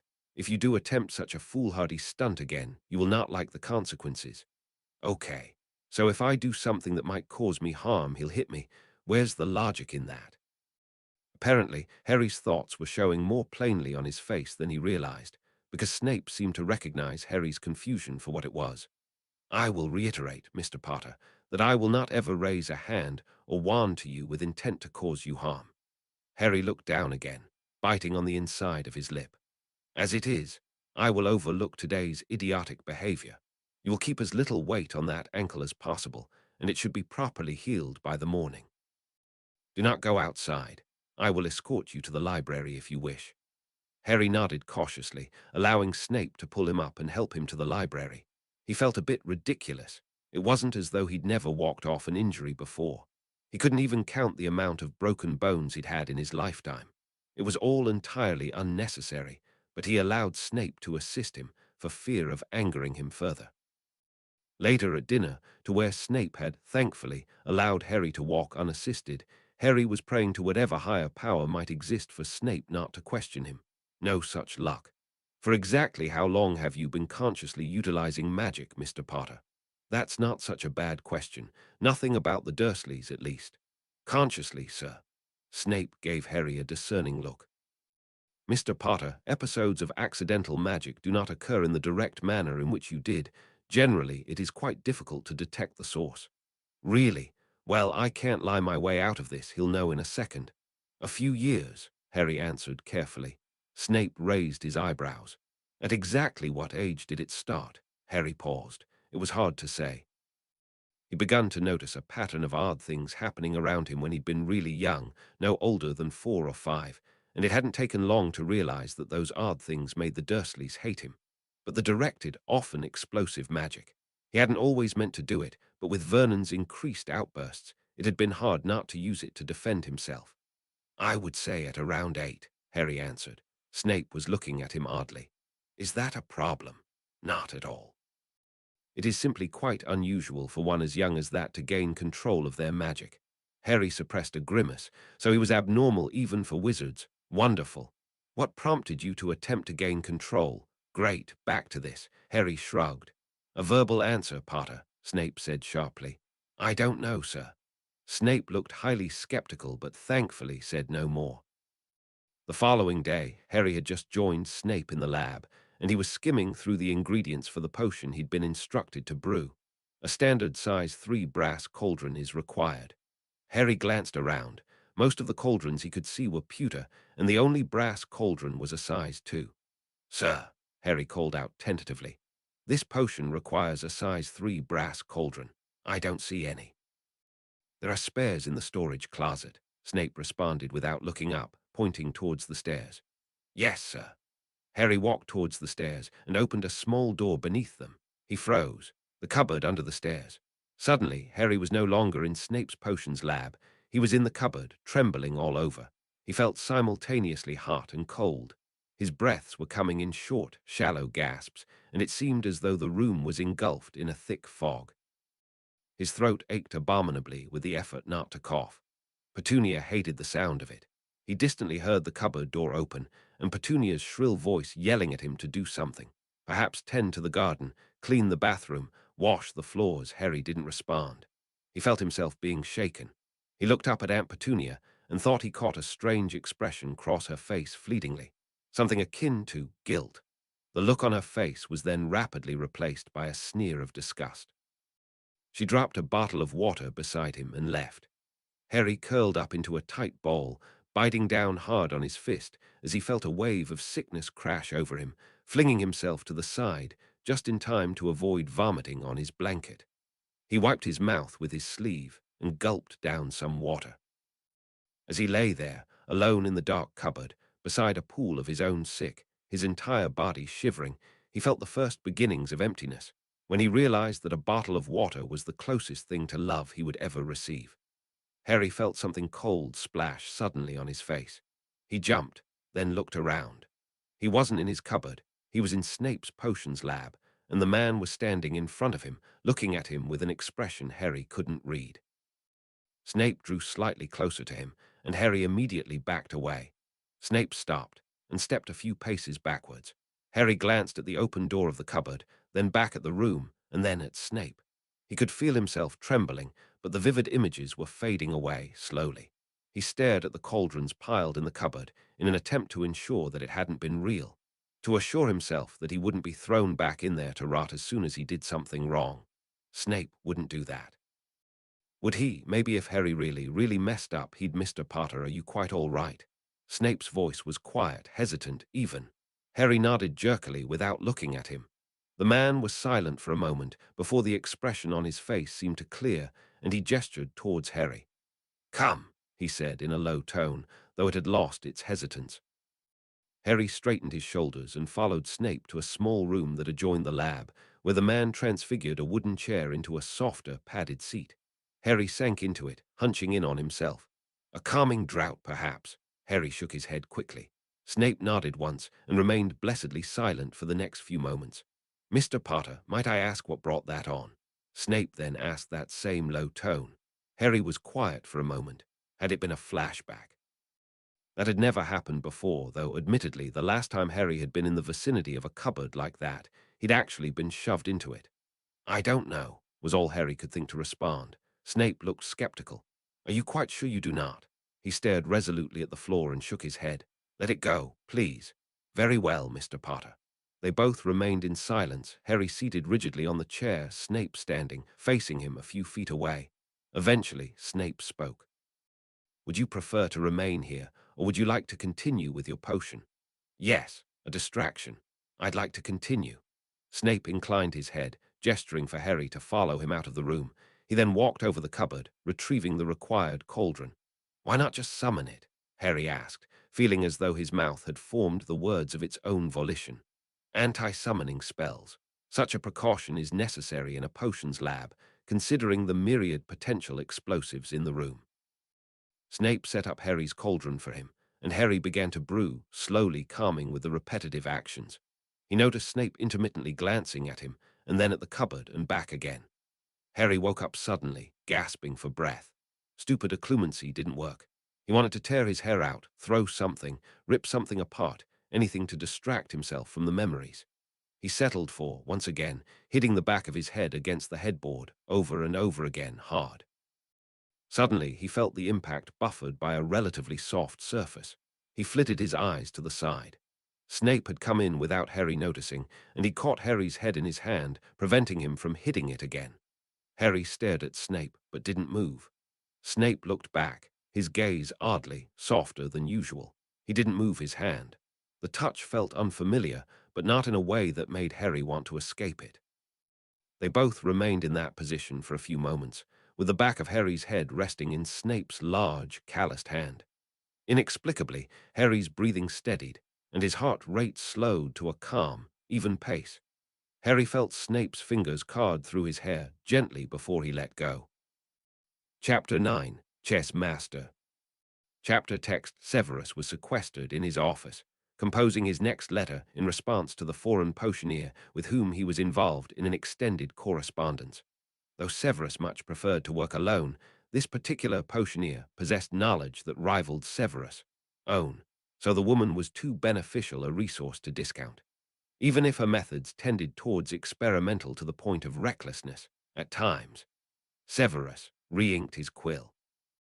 I wish to express my appreciation for your timely response concerning my query regarding the enhancement of the adrenaline draft, he wrote. The contents of your previous missive have been most illuminating, particularly the information provided on the myriad beneficial effects of foxglove roots used in absorbable potions. But I suggest, however, that although foxglove roots added in modest amounts to this particular draft would indeed increase the potion's longevity as well improve its consistency, it is likely that, due to its alkaline quality, to his annoyance, Severus found that his thoughts persisted in wandering toward other matters, namely, the boy. It had been quite surprising to find that the boy possessed an aptitude for brewing. The child had a degree of patience and an eye for detail that few in his age group could rival. The boy is quite intelligent. I never imagined I would think as much of a Potter, but Severus had not been thinking of the child as his father for quite a while. Loath as he was to admit it, the child's company was not wholly unwelcome. In fact, Severus did enjoy the verbal sparring he and the boy engaged in. It was interesting to contemplate the extent of the child's ingenuity. But it was not just the boy's intelligence that had Severus wondering. What has that boy seen in his short life? Indeed, the child was proving to be considerably more complicated than he ever would have foreseen. Nightmares, flashbacks. The boy has clearly been traumatized.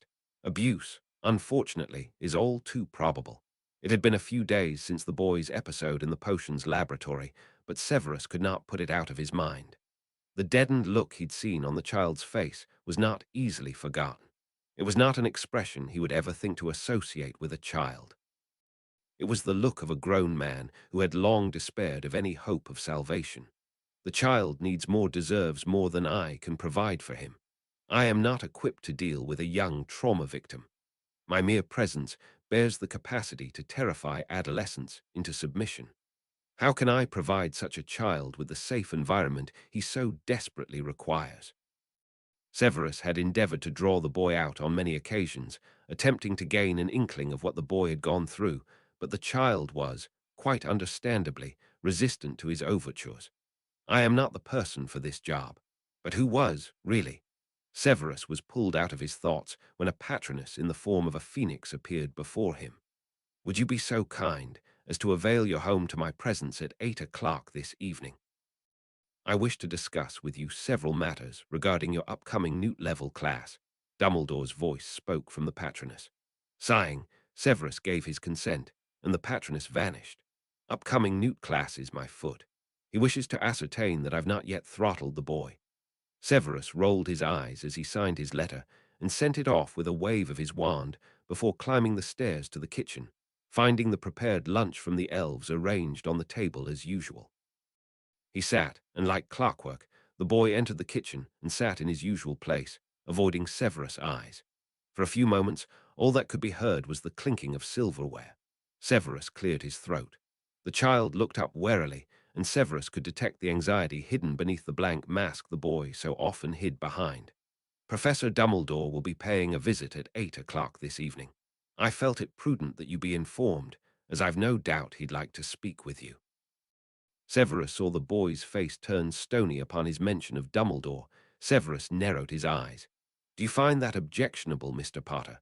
The boy looked up, and for a moment Severus could see unmistakable fear and, interestingly, rage before the mask was back in place. No, so may I go? The boy asked in a flat tone. Severus frowned. You've eaten very little. The boy's face tightened. I'm done. Severus paused for a moment. Clearly, the boy was nearing the end of his rope, however masterfully he was hiding it. Very well.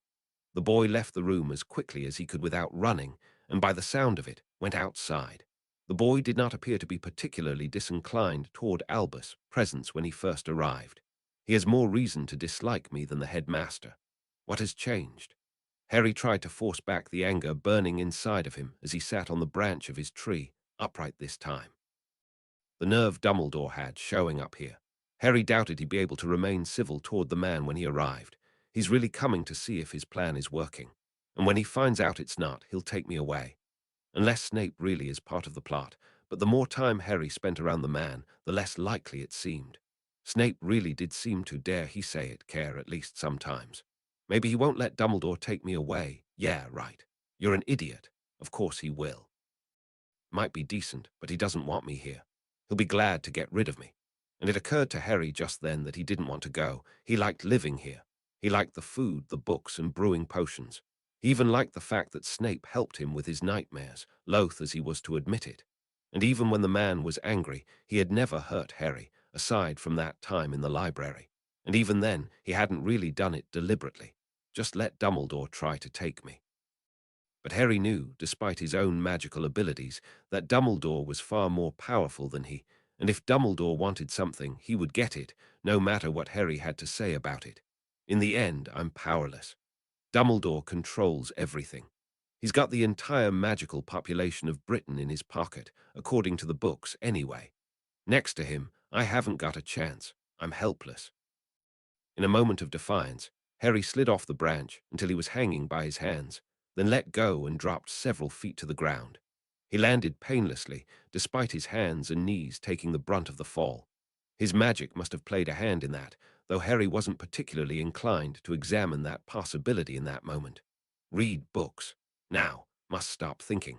Harry hastened to the library, grabbing hold of the book he was in the middle of, almost frantically.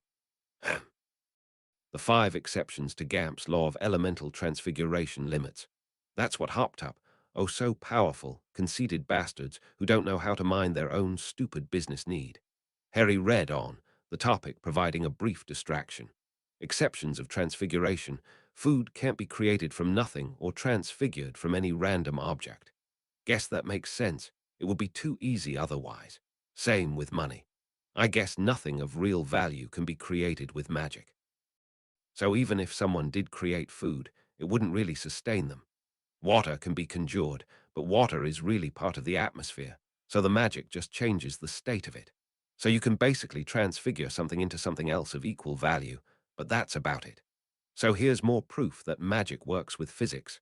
Nothing is created or destroyed, just altered. Even when things are conjured, it looks like molecules are brought together, not created out of nothing. This stuff really was fascinating. Better get a wand before I test it out. Who knows what might happen otherwise? How will I get a wand anyway? Maybe Snape will take me to get it. I swear I'm not going anywhere with Dumbledore. The anger was back now. The boy showed up for dinner, promptly as always, but again picked at his food. Severus watched out of the corner of his eye, somewhat distastefully, as the boy pushed his food around his plate. As you ate little at lunch, surely you have regained some appetite. Severus asked the boy after a few moments of witnessing the mutilation of perfectly good food. The boy finally looked up then, and Severus was met again with the rage he'd seen earlier on the boy's face before his expression cleared into a mask of cool indifference. I suppose I haven't, sir, the boy answered, the very picture of politeness. I cannot overlook this any longer, but I cannot force him to eat either. Most likely he will fail to understand why it is of my concern. Severus set his jaw. Nonetheless, food is a requirement, and I will ask that you attempt to consume an acceptable portion. The boy looked at him again, a hard expression on his face. I prefer not to, sir. How dare the boy defy me? Do not lose your calm. The child does not respond positively to anger, as you well know. Severus took a moment to regain control, then spoke again. That was not a request, Mr. Potter. It sounded like one, the boy replied in a clipped tone. Severus clenched a fist, but his expression remained much the same. Allow me to rephrase. You will consume adequate serving of the meal set before you. The boy was now unsuccessfully attempting to hide his anger. And if I don't, he bit out. Damn, I was hoping it would not come to this. What am I to do? Sweet Merlin, I am not qualified to care for children in this capacity, especially not traumatized, underweight children who cannot do with another missed meal. Severus took several deep breaths. What is troubling you? The boy looked momentarily unsettled, as Severus knew he would, before schooling his expression. Nothing, the boy replied flatly. Oh, Severus raised an eyebrow. I beg to differ. It is quite clear to me that Professor Dumbledore's coming visit has upset you in some way. To his credit, the child did not attempt to deny it. It seemed he knew when he had been cornered. He shifted his eyes away, not speaking. Would you care to expound upon your apparent aversion toward the headmaster? Severus asked. The boy was silent for a moment. No, sir. That is not an acceptable answer. Then I don't have one. I cannot win, Severus realized. Short of legilimency, which is certainly not an option here, I cannot insist he enlighten me, nor can I force-feed the boy. I will not insist you provide me with an explanation. However, you will not leave this table until you have eaten. The choice is yours. Severus watched the boy carefully. His careful control had clearly slipped from his grasp, once again, and Severus could very near hear the boy's teeth grind together as he struggled to contain himself. The boy's shoulders were taut, drawn up around his neck, and his eyes were wide and seemingly unable to settle on anything in particular as they darted back and forth. After a moment, the boy lifted his fork and, with a sullen air, shoved a few bites of food in his mouth. Severus did not comment on the boy's lack of manners. At least he had obeyed. In truth, his defiant attitude is not a bad thing. It shows that he does not fear me quite so much. Perhaps I have done something right. When the boy had consumed about half of the food on his plate, he set down his fork. May I be excused? He asked monotonously. Severus nodded his acquiescence. May, though I will expect your presence in the sitting room at 8. The boy nodded, then hurried off in the direction of the library. At precisely 8 o'clock, Albus emerged from the fireplace, dusting ash from his mercifully navy robes. "Ah, Severus, how good of you to have me," said Albus, in far too cheerful a tone. "Do have a seat, Albus," said Severus stiffly. "This will not go well." He tried to warn Albus with his eyes, and the irritating twinkle in Albus' eyes appeared to dim ever so slightly. Other than that, however, he gave no indication that he had understood. The boy entered the room just then, and Severus pointed toward the seat opposite the couch on which Albus was seated. The boy kept his head down as he sat, his hands in fists. There was a long and unbearably tense moment of silence before Albus broke it. "Harry, it is good to see you again," Albus said amicably. The boy jerked his head slightly, but did not respond. Albus chose not to take the hint. "Have you and Severus been faring?" The boy still refused to speak. The expression on his face was stony, and he was staring blankly at the wall behind Albus. "Mr. Potter, it is customary to treat guests with a modicum of courtesy. Do provide Professor Dumbledore with a response," Severus said sharply. The boy's eyes glanced toward him for a moment, then he looked at Albus. "Adequately, sir," the boy said shortly. Good to hear," said Albus, paying no heed to the boy's rudeness. He seemed to understand that the child would not be saying any more, however, and he rose. "Severus, I would like to discuss your coming Newt class, as I mentioned." Severus inclined his head and rose as well. He looked down at the boy, who remained seated in the same rigid position. "We will return shortly, Mr. Potter, so it is best you remain here. You may peruse the books on the shelves if you wish." The boy nodded, and Severus left the room with Albus, and they entered Severus' office. "How has Harry been doing, Severus? At least he's no longer hiding behind the pretext of discussing minute classes. That is something." "Adequately, to quote the boy," replied Severus dryly. "The two of you have been getting along, I trust." Albus' eyes twinkled. "Well enough, I suppose," Severus admitted grudgingly. "The boy is most unlike his father." Instead of twinkling, Albus looked suddenly serious. "Have you drawn any conclusions as to explain the boy's behavior?" "The boy is reticent," Severus said slowly. "He says very little, and any conclusions I may have drawn have been gleaned primarily from what he hasn't said." Albus tilted his head slightly, raising his eyebrows in question. "The boy suffers from recurring nightmares," said Severus. "Of a rather intense nature, I might add." Albus sighed. "Have you? I have provided the boy with instructions of the rudimentary aspects of occlumency. It is not just his nightmares, however." The boy had clearly been traumatized in some manner, though I cannot be certain as to how. Dumbledore closed his eyes, looking defeated. "I suspected as much when I first met the boy. He is not a child, really. It is clear that he has seen far too much. The look in his eyes," Severus' eyes narrowed. "It is clear that the Muggles, at the very least, were not fit guardians for the boy.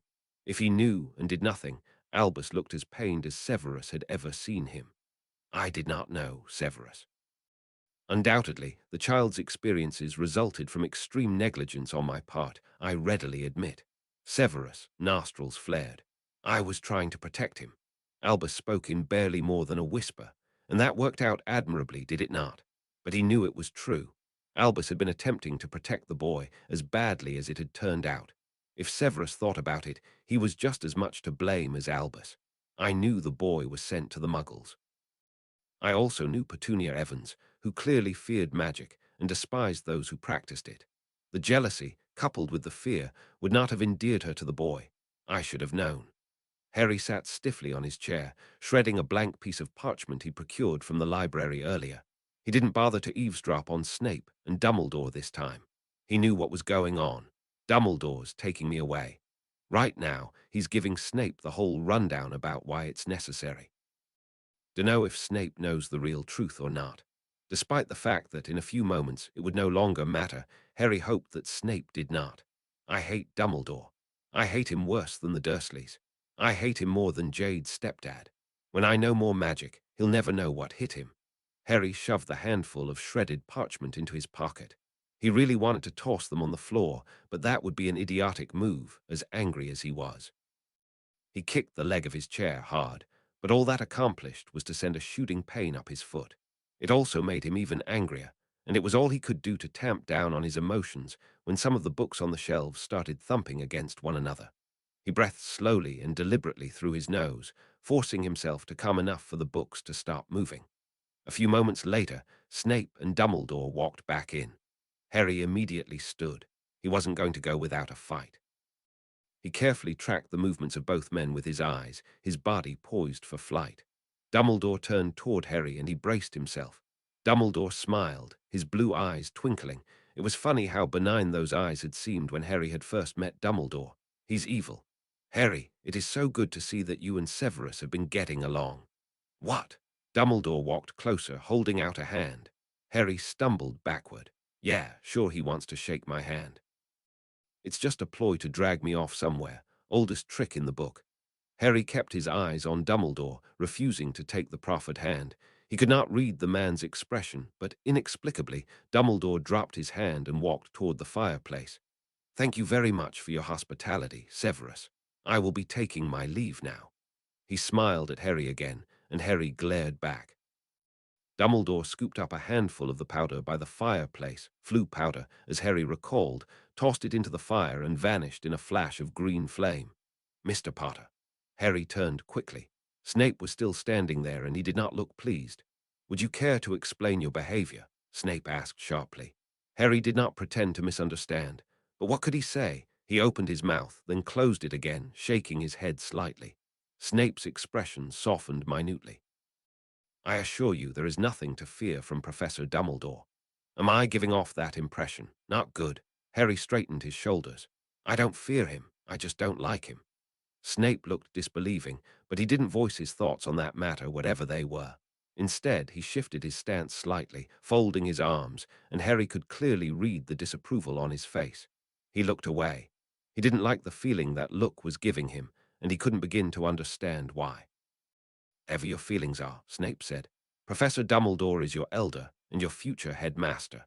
You are therefore obligated to be respectful. Harry nodded shortly. It wasn't as though he could tell Snape the truth, and he was just confused now. Had he miscalculated? Maybe Dumbledore had an entirely different plan, or maybe he was just luring Harry into a false sense of security. Or maybe Harry jumped slightly when Snape cleared his throat. He looked up to see Snape peering at him oddly. A verbal response, Mr. Potter. Oh, right. He has this thing about verbal answers. Yes, sir. Snape spoke again. When you begin your schooling, there may very well be professors with whom you feel you cannot contend. Nonetheless, if you wish to avoid loss of house points or detention, you will be required to show respect. I show teachers respect because I want to avoid unnecessary trouble. I don't need to give adults a reason to be angry at me. But Dumbledore already has it out for me, so why should I bother? Yes, sir. The anger was gone now. Harry felt tired, drained, empty. It was safer that way. It was safer this way.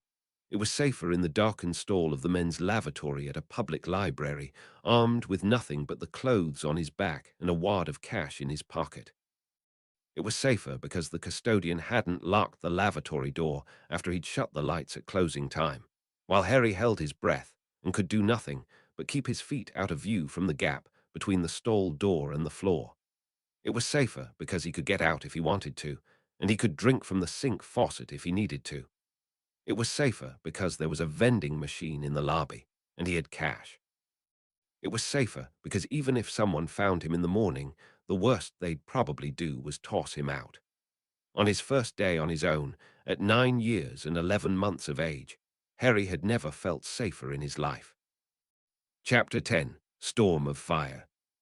Chapter text. Harry pushed his food around his plate discreetly. It was funny how quickly the novelty of 3 meals a day had worn off. Just over a month of regular meals, and food was almost routine. He simply had no appetite. He felt restless, and his mind was racing with thoughts he could have done without. Harry forced himself to eat a bit anyway, so Snape wouldn't harp on his eating habits yet again. Thankfully, it seemed Snape was ignoring him. For once, otherwise occupied with a letter he appeared to be in the midst of composing, and he too wasn't eating much. Hypocrite. Not that Harry minded. He wanted to be left alone. The thoughts whirling around his brain would have undoubtedly made it far too difficult for him to speak. Snape set down his fork, and Harry mimicked him, relieved. Will you be joining me in the laboratory today, Mr. Potter? Asked Snape, scratching out something with his quill. Harry, though, for a moment. He would have liked to, but the way he was feeling right now, he'd most likely end up exploding something. I need to get out of here. No, thank you, sir. I'd rather go outside. As you wish. Snape nodded to Harry and strode out of the room, flicking his wand behind him to clear away the dishes. Harry went outside and started walking aimlessly, more in an effort to escape than to reach a destination. But from what he was escaping, he wasn't sure. Why am I feeling so much? I never did before.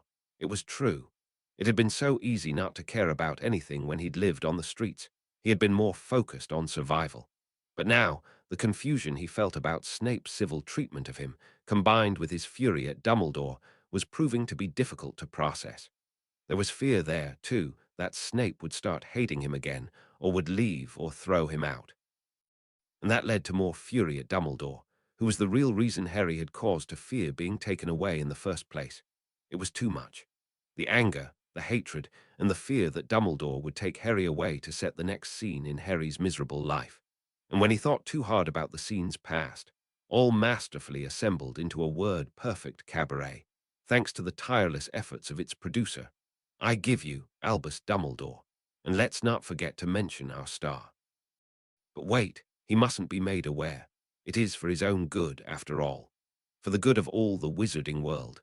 Harry wanted to scream, but at the same time he wanted to curl up somewhere and press his hands over his ears until every last thought was drowned out by the sound of his own heartbeat. Without another pause, he ran as fast as he could around the grounds. He ran, and kept running even when his muscles began to complain bitterly. He continued even when he had no breath left, and he only stopped when his legs gave out entirely. Harry sat where he'd fallen, surrounded by warm grass and fallen leaves, catching his breath. That had helped a bit. He felt drained, his muscles slack, and the flurry of emotion had diminished. So, apparently I miscalculated. I thought Dumbledore would take me away when he found that Snape was all right, but he didn't. So what's his next move? I can't really detect a pattern. He left me with the Dursleys, and he must have known about everything that went on there. But if he didn't want me to have anyone at all, so I'd only trust him, why didn't he prevent me from seeing Jade? Maybe he didn't know about her. Wait, maybe he caused her to leave, but that doesn't really fit, considering the circumstances. He can't be in control of the normal world, too. It didn't seem that he knew I lived on the streets, from the way he was talking when he found me. So that would imply that he wasn't keeping such close tabs on me, but that doesn't fit if he's trying to control everything. None of this makes sense. Later, when Harry sat down to dinner, he filled his plate, finding himself hungry for a change. It seemed that his earlier sprint was just catching up with him now. Mr. Potter. Harry tensed and looked up through the strands of hair that had fallen over his eyes. Snape had an odd expression on his face, and he paused for a moment before speaking. Might I inquire as to which subjects do you anticipate enjoying upon your start at Hogwarts? Harry stared at the man for a moment, taken aback. For lack of a better option, he answered, I expect I'll enjoy potions. Snape nodded. Indeed, it seems you possess an aptitude for the subject. He just gave me an outright compliment. Any moment now, a green pig will fly into the room on golden wings. Wait, are there magical flying pigs?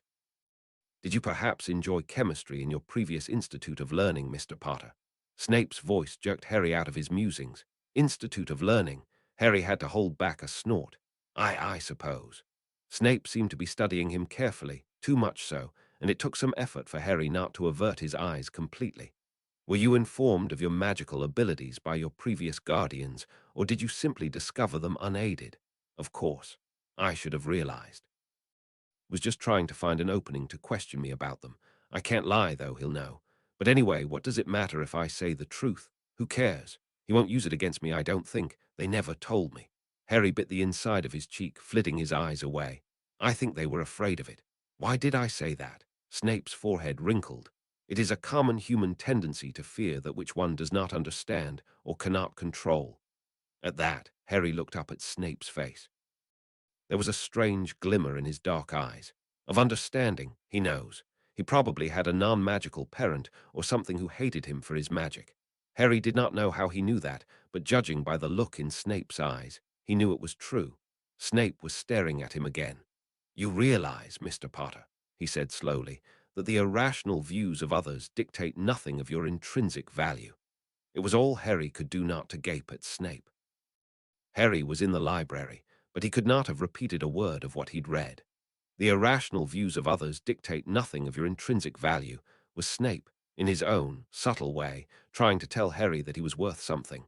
Did Snape really think that of Harry, or did he want Harry to believe that of himself? Maybe he was just trying to make Harry think it was true, but then later, no. At this point, Harry truly did not believe that Snape was trying to trick him. Snape had no reason to lie about that sort of thing anyway. Harry may not have known the man for very long, but he knew him well enough to know that Snape was not the sort of person to spout comforting lies or to offer false compliments or platitudes. But what does it bloody matter if I have value as a person, or if Snape thinks I do, or wants me to believe I do? It doesn't change anything. How would he even know that I'm worth something? I bet if he really knew me, he wouldn't think so. He doesn't know, and anyway, considering that I'm the so-called boy who lived, and that Dumbledore's a control freak, I'll never be left alone. At least on the streets I was in charge. I'm destined for misery. It's a fact. Self-worth or whatever makes no difference when nothing else is worth it. Harry slammed his book shut with unwarranted force and headed to his bedroom. He was feeling nearly as tense as he had outside before he'd gone for that run.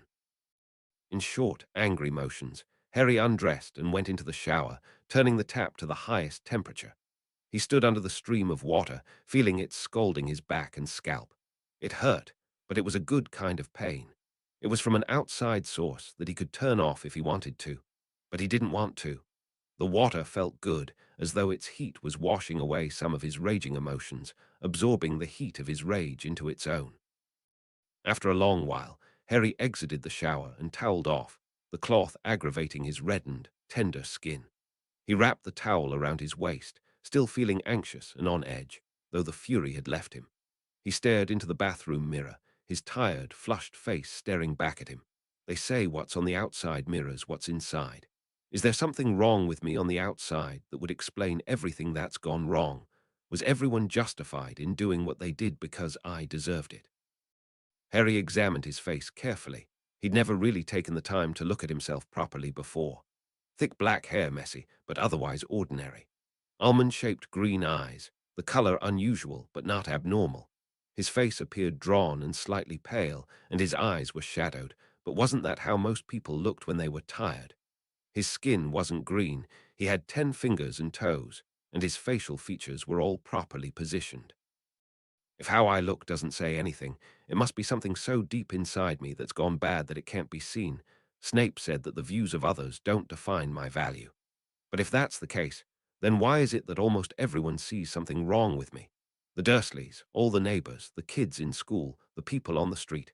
But Jade didn't think I was bad. Harry clenched his eyes shut, as though the thoughts would fade away with his vision. Jade was gone, so it didn't matter. That only left Snape. And Snape was a mystery who made no sense at all.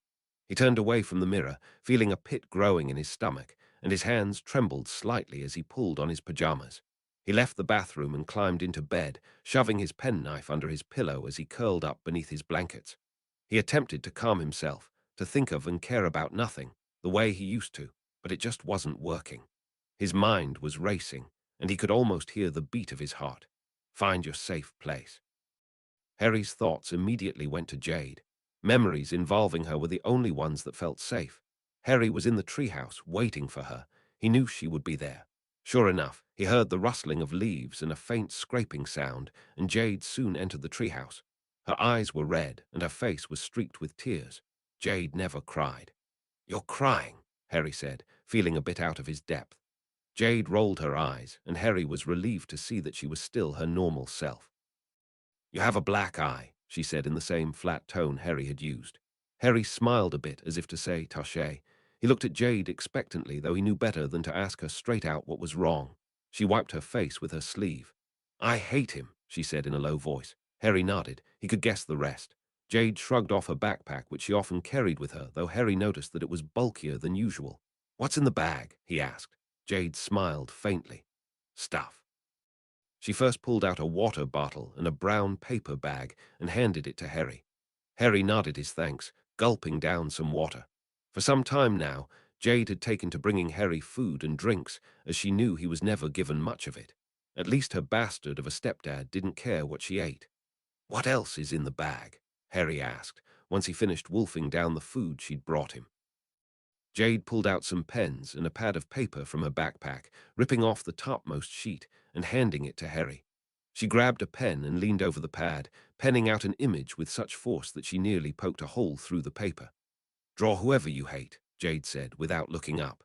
Harry gave her an odd look. "What am I gonna do with it? Frame it and hang it on my wall?" Jade chuckled, pulling a small object from her bag. A lighter. Harry stared, a slow smile appearing on his face as he realized what she meant for them to do. "Where did you get that?" Harry breathed, slightly awed. "Nicked it from Ed's desk."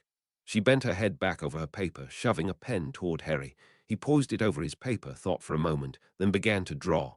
A short while later, when they were done, Jade grasped the lighter and made as if to set the paper alight. "Wait," Harry called out, a bit frantically. "You'll set the whole treehouse on fire." Jade pulled out another water bottle. "We can put it out before it spreads," she said, as though it were obvious, a slightly manic look in her eyes. "Still," Harry said, "it's better if we do it outside." Jade nodded in agreement, her expression clearing a bit. "I should have thought of that. Guess I was a bit too," she trailed off. They climbed down the tree and cleared a small area of the woods from fallen leaves and branches. Carefully, they both set their papers down. Jade pressed her thumb down on the lighter, and a small flame rose out of it. She then held it against the eerily detailed drawing of the face she so hated, watching as the flame slowly began to spread. She then handed the lighter to Harry. They both watched with grim satisfaction as the flames consumed the faces of their tormentors. Harry drifted off into an uneasy sleep. His dreams seemed engulfed in burning reddish flames, images rising in and out of them. Jade, Snape, Dumbledore. Harry awoke abruptly, a bit after 6. His dreams, while unlike his usual nightmares, had unnerved him. The flames had seemed so real that he felt hot thinking about them.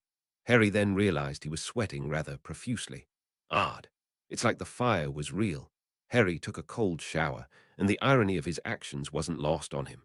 A scalding shower last night to absorb the raging heat he'd felt inside, and now a cold shower to wash away the heat on the outside. Fire's an interesting element, Harry mused, his thoughts somewhat fragmented, destructive. But could the earth manage without it? Probably not. Fire can destroy, but it can purify things too, if it doesn't first destroy them. Some things are beyond cleansing anyhow.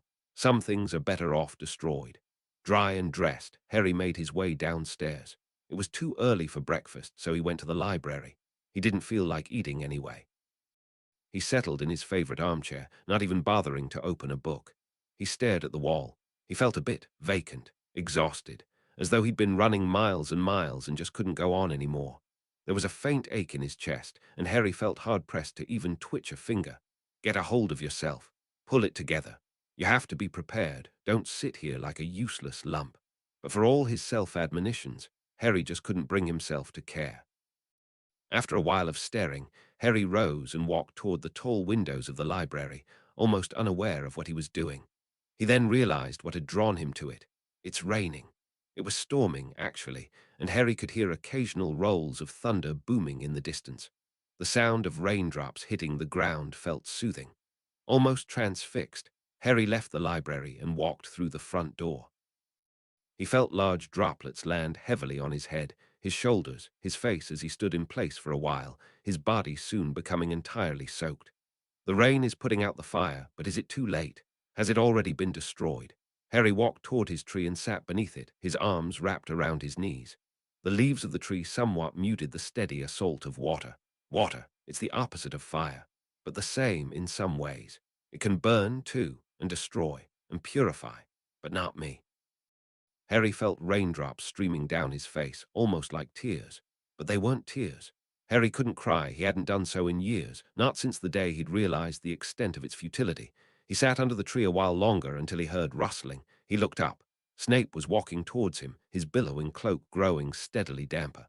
"Mr. Potter." Harry relaxed slightly. Snape didn't sound particularly angry. "Come." Harry considered it for a moment, then rose.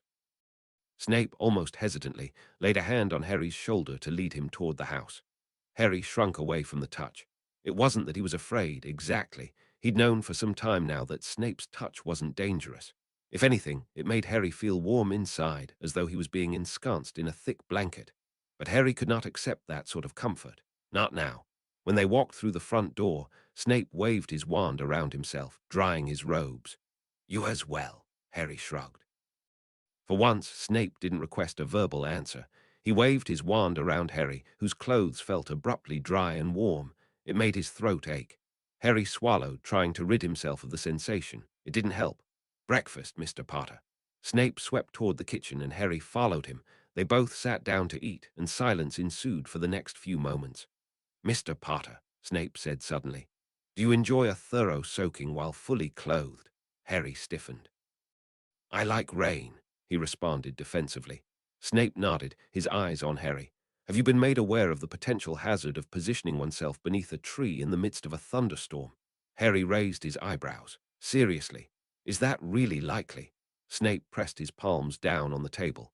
"It is unwise to place oneself in a position where they may come to harm, regardless of the likelihood of a dangerous event occurring." "That depends." Harry, however, said what he figured Snape wanted to hear. "I'll exercise caution during future thunderstorms, sir." Snape inclined his head, his lips twitching ever so slightly. "Join me in the laboratory after lunch." While stirring his potion, a swelling solution this time, Harry stared into the thick, yet oddly translucent substance.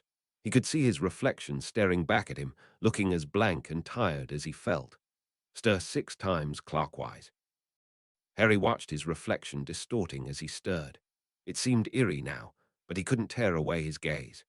Allow potion to simmer on a low flame for 4 minutes. While he waited, a realization slowly began to dawn on him, while Dumbledore's face drifted across his consciousness. Slowly, steadily, as though a magnetic force compelled his movements, Harry reached a hand into his pocket to finger a small, metal object. He could almost see the glint of his sharp, ever-faithful penknife.